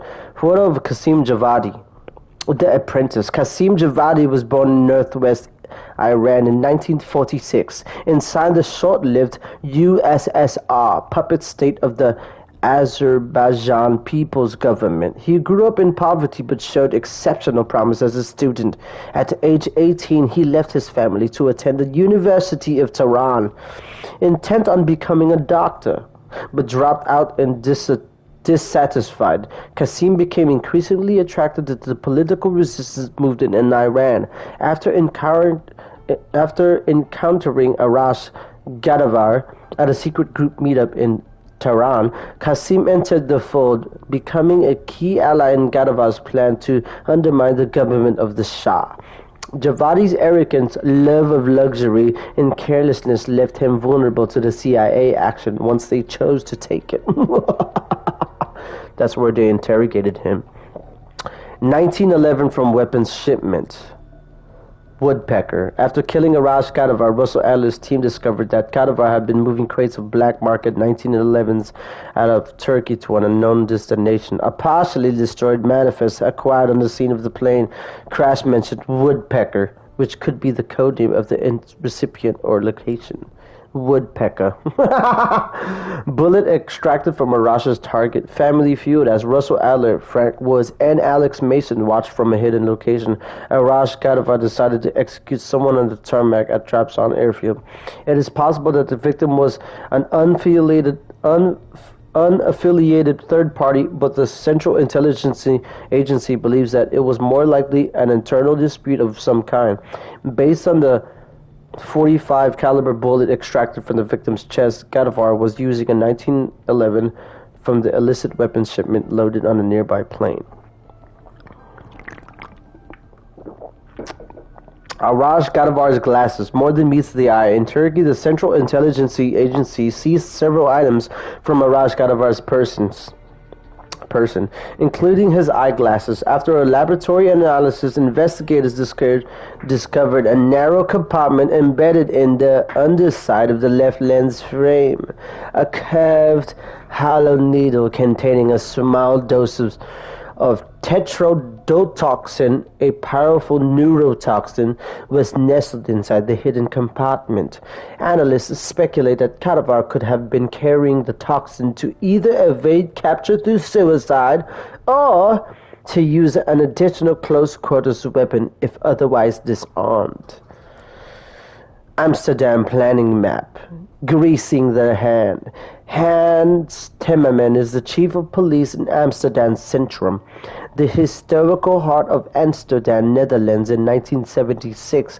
Russell Adler first met him at a late-night poker game in Newmarket, where Adler not only took most of Timmerman's money, but also a mental snapshot of all of Timmerman's weaknesses. These included, but were not limited to, American dollars, fantasies about international espionage, and an irrational fear of exotic foreigners. Ooh. He was just the man to exploit when Adler needed to remove the police presence from the area around Qasim Javadi's apartment. It would be a clear path from the back of this Satir to Qasim's courtyard in a short window of time to go weapons-free without fear of intervention. Sketch of Qasim Javadi's apartment. Lifestyles of the rich and infamous. Qasim Javadi purchased this apartment in cash less than a year ago, which exactly no one within the Central Intelligence Agency believed was a clean transaction. Javadi had been partying with friends, family, and cohorts in a seemingly endless New Year's celebration when Russell Adler and company decided to make a surprise appearance. Many of the men there would be practiced militants, but for the most part Adler expected it to be a simple affair. He wasn't wrong. Matchbox from this tier.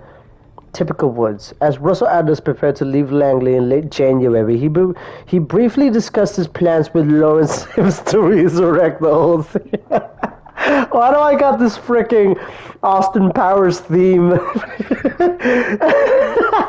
Seems to resurrect the old CIA evidence board at a Safehouse E3 in West Berlin, starting with intel from the recently completed missions in Amsterdam and Trabzon. Frank Woods, who was listening nearby, walked up to Adler and placed a hand on his shoulder. Woods lifted up a matchbook from the bar in Amsterdam and waved it in front of Adler's face, leaning toward Adler with a serious look. He said, "Hey, a souvenir for your fucking board. Sorry guys for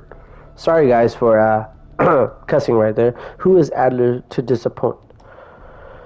So it's crazy.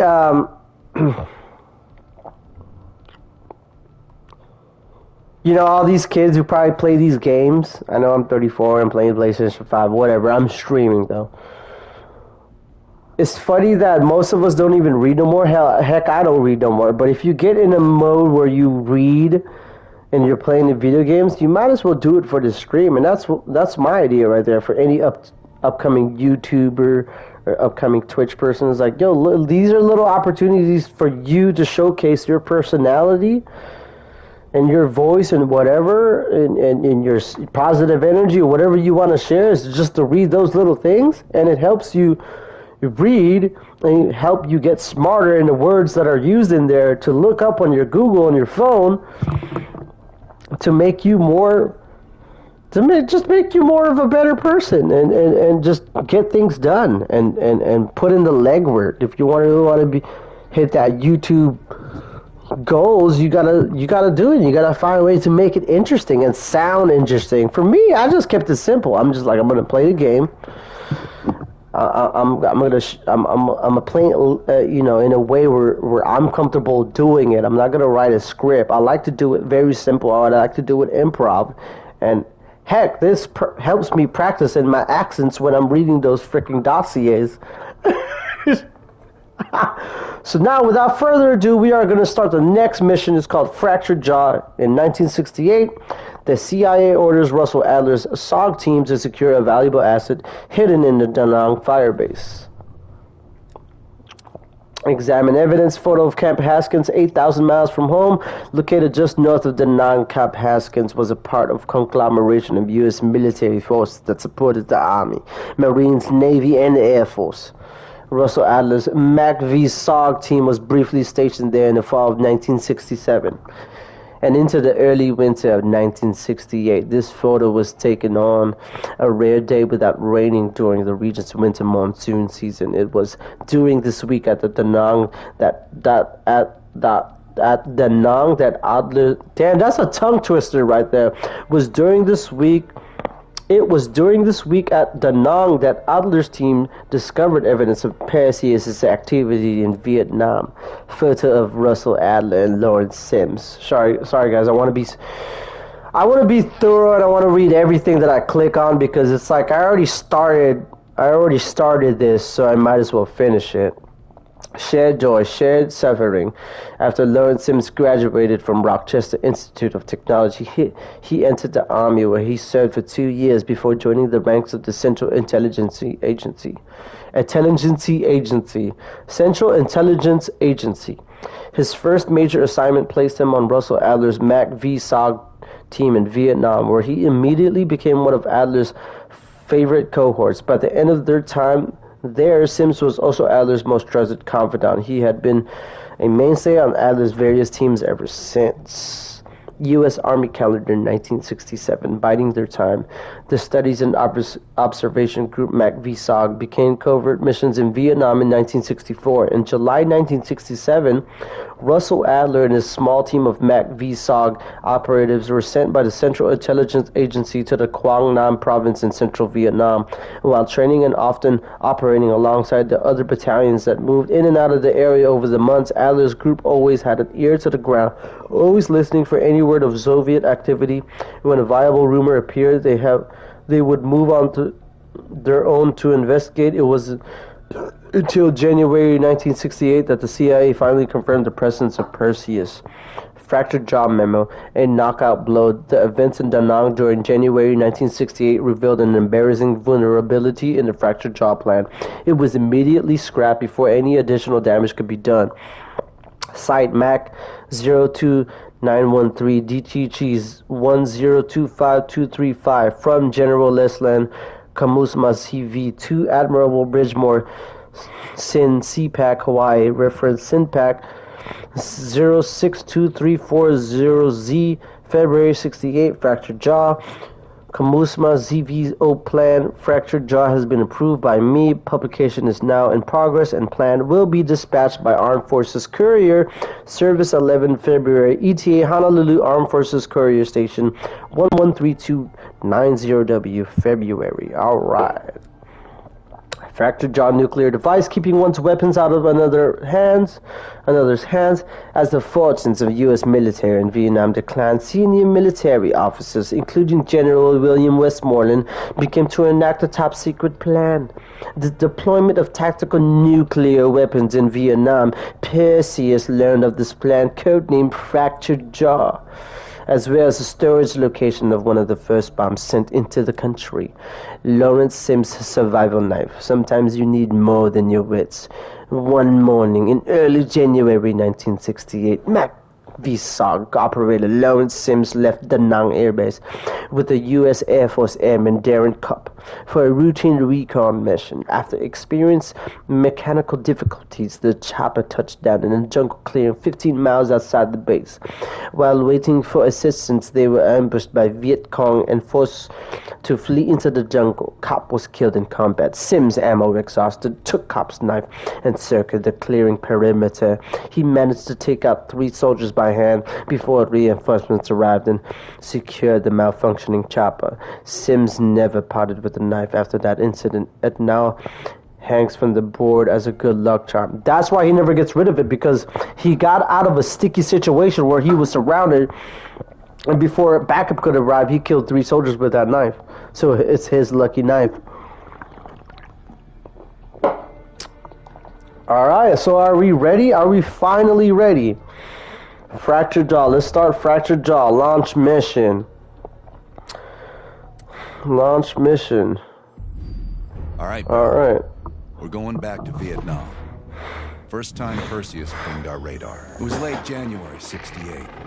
We were a joint CIA SOG task force embedded within the 3rd Marine Regiment near Da Nang. SOG was there to sniff out Soviet activity. Word had it Russian operatives were active in the region. Perseus had no known presence in Vietnam. That changed at Da Nang.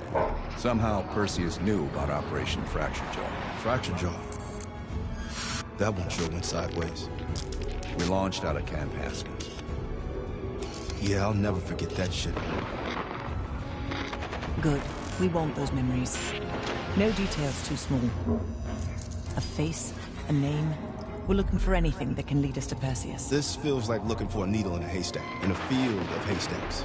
Maybe, but that needle's somewhere. Remember, we had a job to do.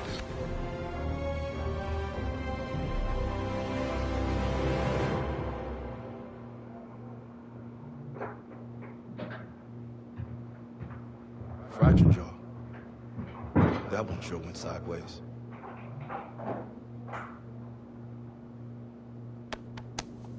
Bell, it's time to wake up. It's crank time.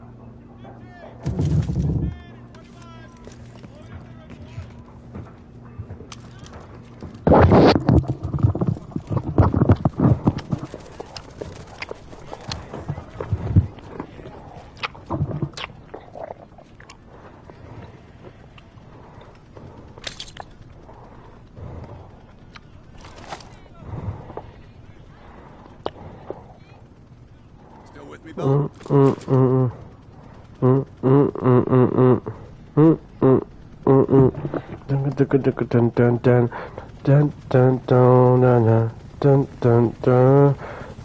to another day in the life of Camp Haskins, a little oasis in the middle of this godforsaken shitstorm.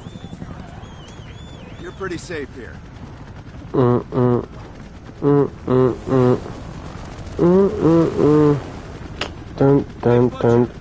How's the arm?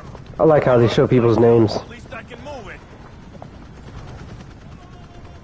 All the grunts, welcome.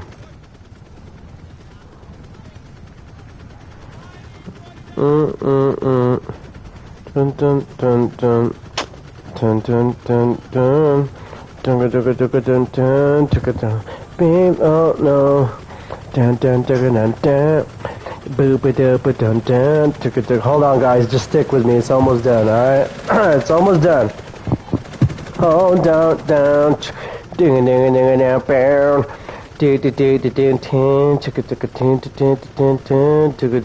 down. Oh no. Hey, Sims, you know reading that shit's gonna make you go blind.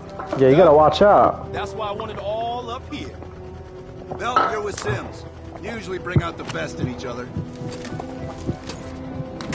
We got a new assignment. FOB4 Ripcord is holding a vital asset Charlie wants real bad. What kind of asset are we talking about? The kind you don't ask about. Ripcord has been taking a hell of a beating, so it's our job to secure the asset and get the fuck out. Relax, we got fast flyers providing combat air support for this mission. It'll be a walk in the park. Let's try it. Headsets on. Headsets on. All birds, check in when ready. Badger 9-1, good to go. Headsets on, guys. Badger 9-2, clear to go. Badger 9-3, rotors up. Yo, All no. birds, go. Crank up and pull. Sorry, I believe there's no intel on this mission. So you just pick up intel automatically. Oh man, Adler? Why do I get the feeling you about to give us some bad news? Because you're a smart guy, Sims. The news isn't bad. In fact, it could be very, very good. The asset of Ripcord is going to have to wait a little while. We're breaking off from the Armada, taking a detour. And that's good because the source tipped us off that there may be a heavy hitter in town. A Soviet operative known as Perseus. Oh, shit. Appreciate the enthusiasm, Sims. Our source is right. We could be looking at an intel gold mine. Last time when I did this mission, it was on Wi-Fi, and it didn't pick up all the video quality. So, like earlier, just to make sure when you start your streams, you got to do a test run. So I made sure that I'm hardline. That goes to my PlayStation 5. So make sure, before you start the stream, to make sure that you got everything in order. Whoa! No! And make sure when you start talking that you start shooting too.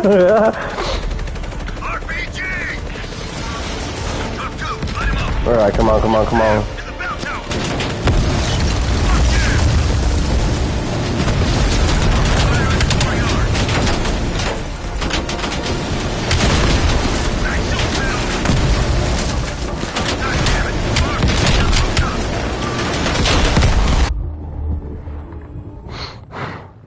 Okay.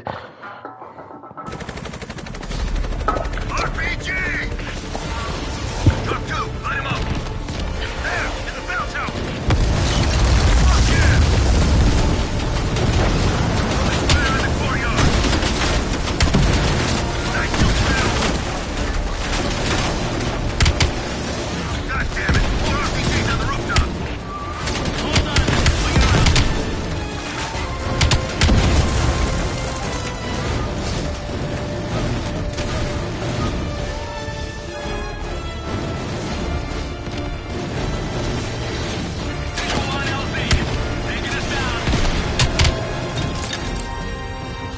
Alright guys, we're down.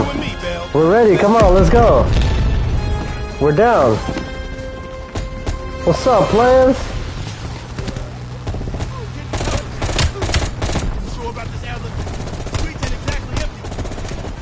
Your priority is securing any intel.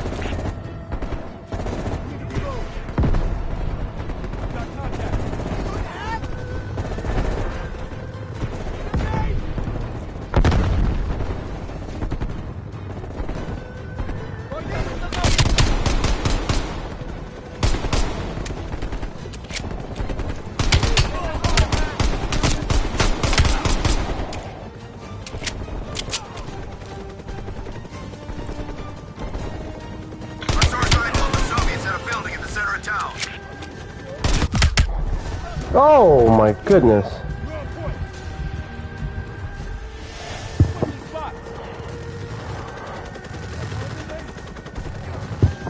So yeah.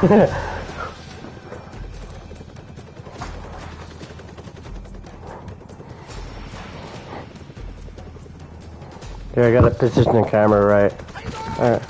Hiya! Wait. That's wrong of me to say that, sorry guys. Pushing forward. Getting close.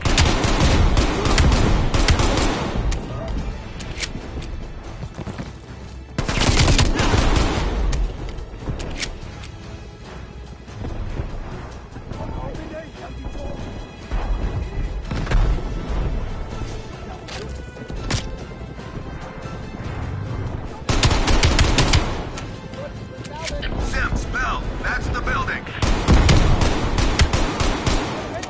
Keep your heads down. We got this.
Area clear.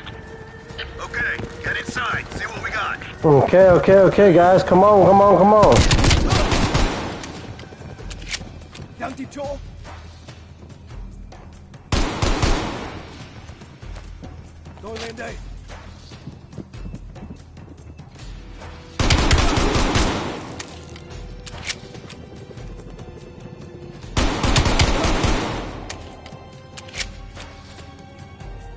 Dung.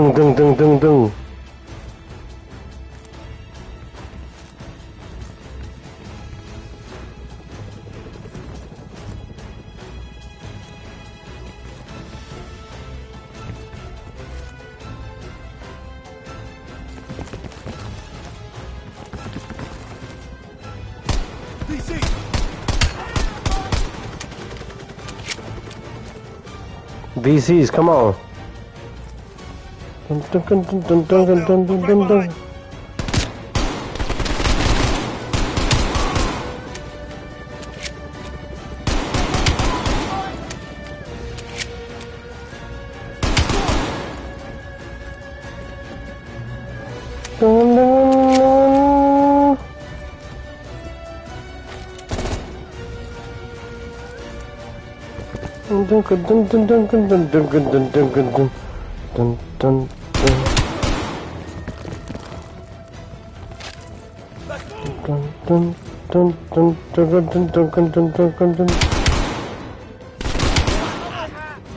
Ah!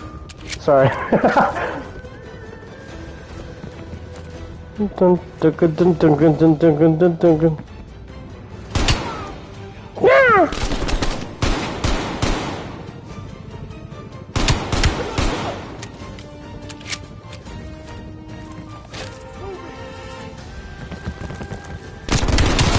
No!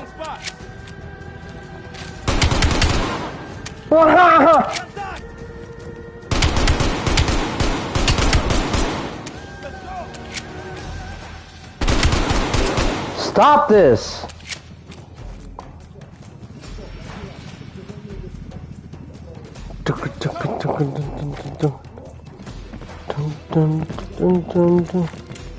If I played multiplayer right now, I get my booty whipped. But I'm playing this, and it's getting me back into the emotion. Like looking for a needle in a haystack. You hear that? It's on you, Bell. Open the door.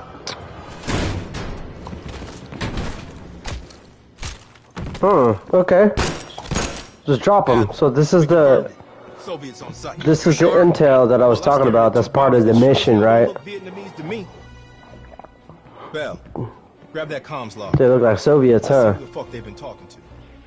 Retrieve Soviet intel. Pardon, guys, for him cussing like Mission that. accomplished. We have the intel. Let's bug out.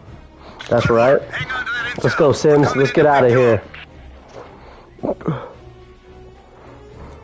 Isn't Sims from frickin' Modern Warfare also? All right, let's go rejoin the Armada and get this fucking asset.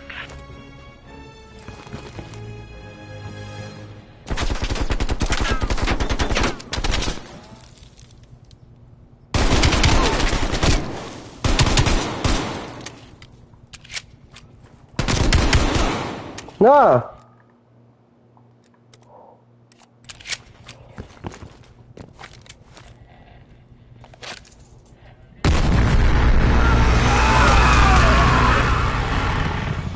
Badger 901, this is Ripcord. We are still under heavy fire. BC, you're breaching the perimeter. What is your status? We're inbound now, Ripcord. Get that asset ready for transfer. Roger that, 901. We'll keep the assets safe as long as we can. Ripcord out. 901. Last time I didn't explore this area. Okay, so you're not supposed to go out in that area. Okay. Damn.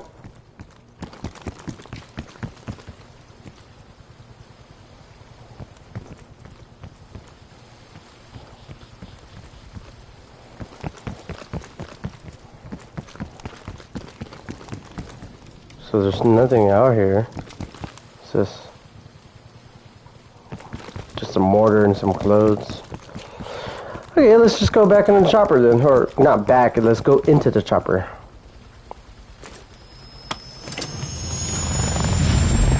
Dun dun dun, chicka chicka dun dun dun dun. BC are all over the mountains. No sense here. All targets are valid. Tear them up, Bell. Targets are hot. Let's go.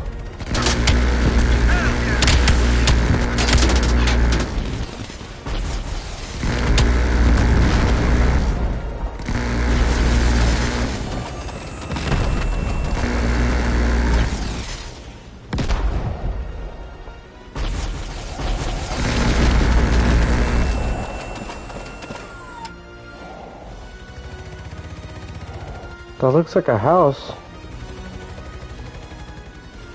Okay. Fractured jaw. This mission is fractured jaw. Okay.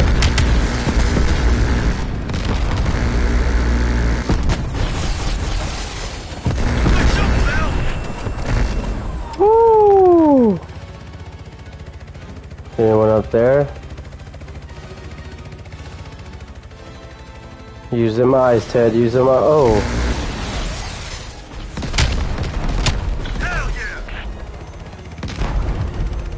Got rid of him quick.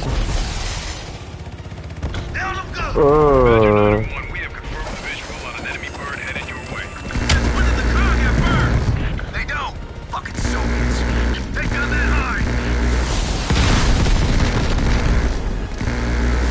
That's it. Stay on it. I think you got it. See you later. Got him. Good job, Bill. They sent that hind after us. They're pissed we got the intel. Ripcord phase, 20 seconds out. Ripcord, this is Badger 901. We're on final approach. Roger that, 901. The base is still hot, so watch yourself. We'll do what we can to clear an LZ. Get the asset ready for transfer. Roger that, Ripcord.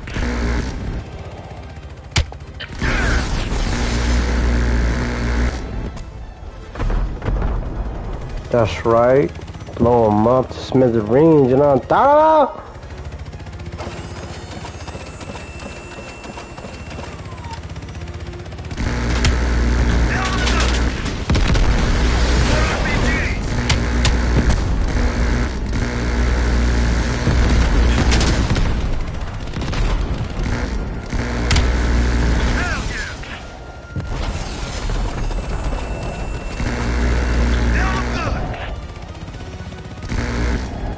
Okay. So far so good, guys. So far so good. This is part of the mission that it stopped recording the visuals, but it kept recording the audio for some reason. That's Wi-Fi, so make sure when you guys are recording, streaming, is that it's hardline. So you don't get that interruption, you know what I'm talking about? Stop. Stop this. Stop. Those aren't exactly apartments up there. You know what I'm talking about? Like, where do you park your car, you know?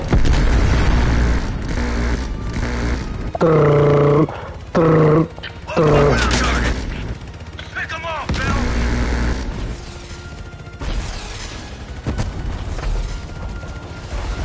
That's it.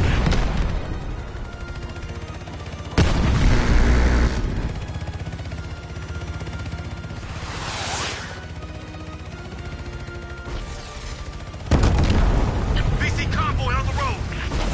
Take out those supply trucks. Every one of them rearms the enemy.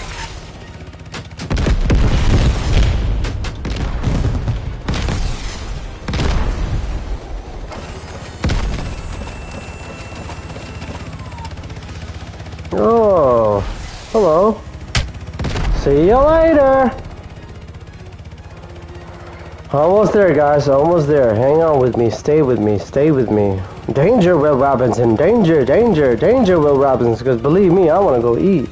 Badger 901, this is Ripcord. You need to push back the VC reinforcements before we're overrun. Be advised, we have multiple birds in the air. Watch your fire. Enemies dug in all around the hillside. We don't have a hope in hell of landing if we don't take out those positions. Light them up. Keep it up.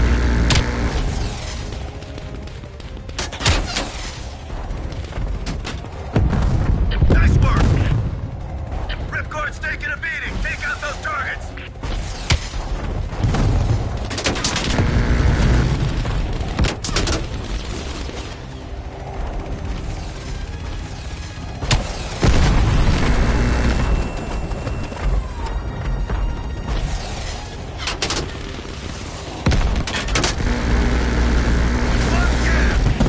Badger 901, our scouts have identified a significant enemy force approaching from the south.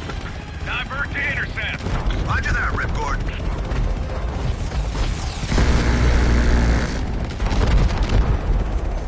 Come on, destroy all of them.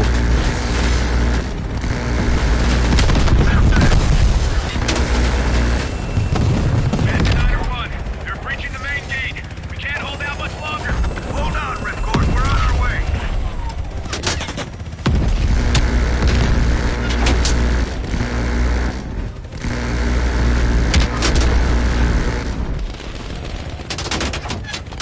We're taking damage.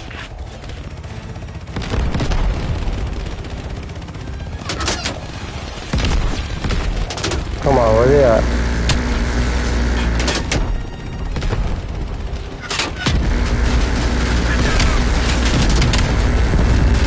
Stand on that convoy. Light that ish up. You are clear to land. Land that ish up.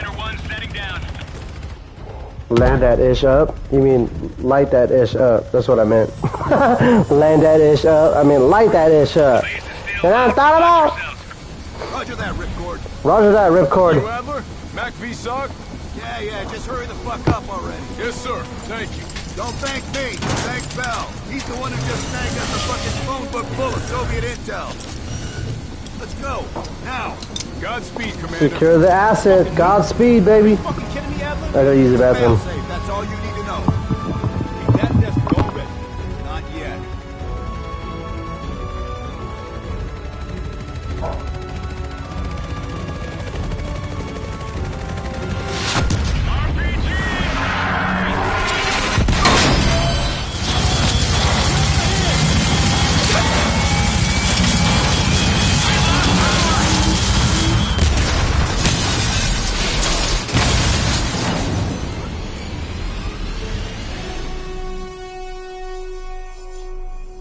Somehow Perseus knew.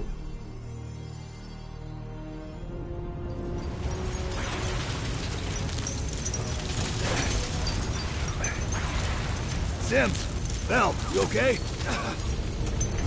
We're okay.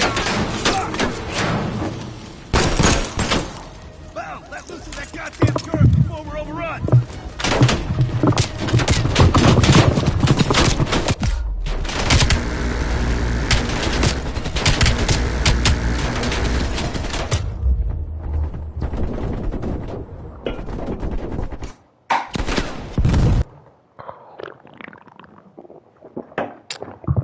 Alright, hold on. He's shooting upwards. No. Yeah, he's shooting at an upside down angle.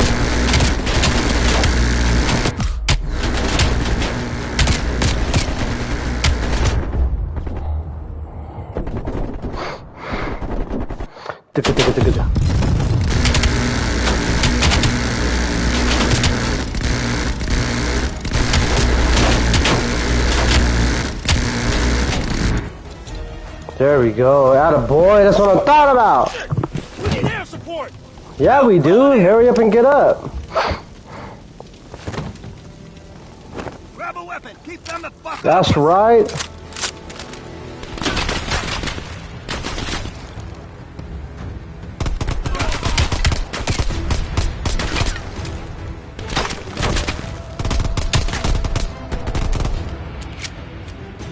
Where's that air support?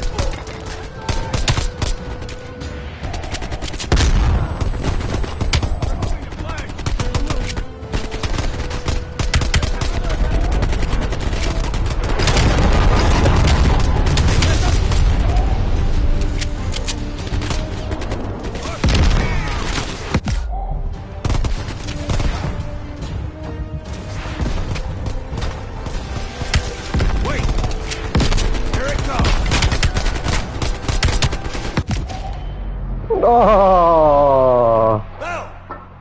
Still with us? Whoa, no! Fractured jaw, baby! Oh!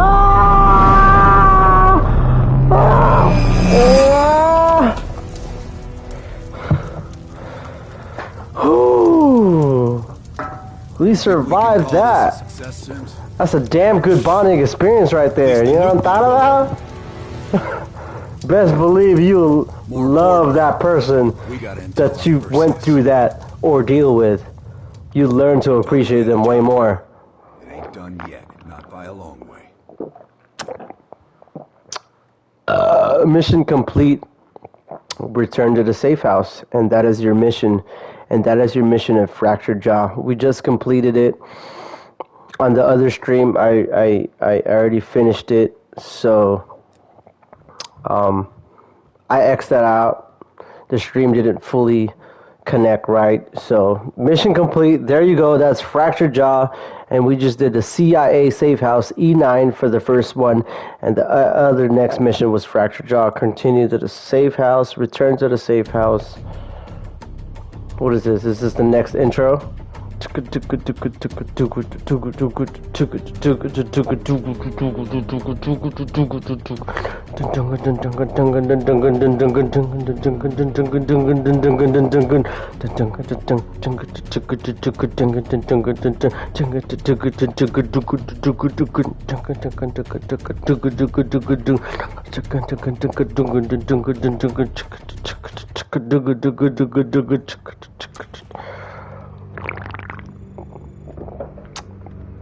Use evidence board to select the next mission. Evidence board, Perseus.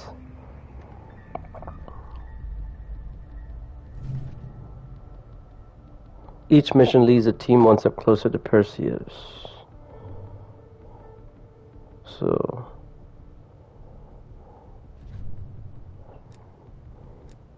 So you gotta check for the evidence to go to the next mission, huh? Okay. This is nowhere left to run.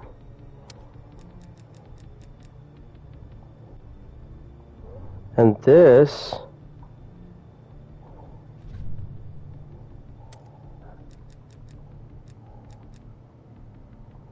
Examine evidence. So I don't have all of the evidences. I'm guessing if I have all the evidences, I'll be able to start the next mission.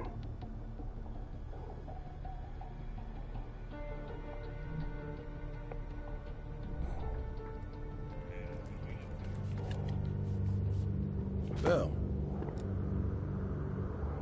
Okay, it's your host, TeddyPESO. Thank you for tuning in. Thank you for taking your time out of the day to come watch me play my favorite video games, superheroes. I will be getting back into that. I think I'm missing some evidence. I don't know where to get it. It's probably in those two missions, I'm guessing. Because this should be the next mission. Right?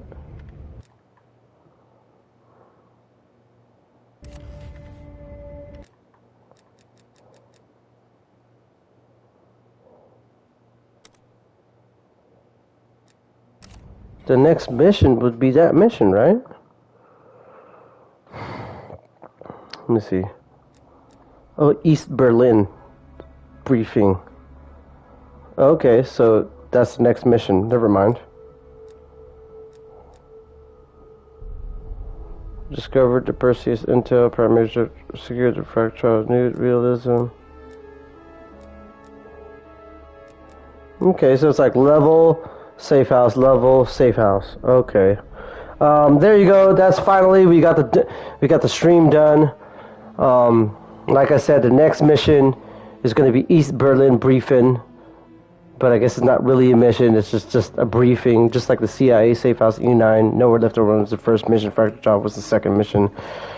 CIA Safehouse is the first Safehouse meeting, I guess. East Berlin briefing is the second.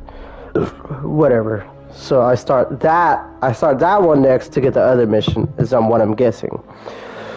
So before I close out this outro, before I close out this stream, just remember, take your time, make sure you got all your ducks in order, make sure communicate correctly so you don't get disappointed, or you don't get disappointed. I didn't even turn on my third light on my. You don't get.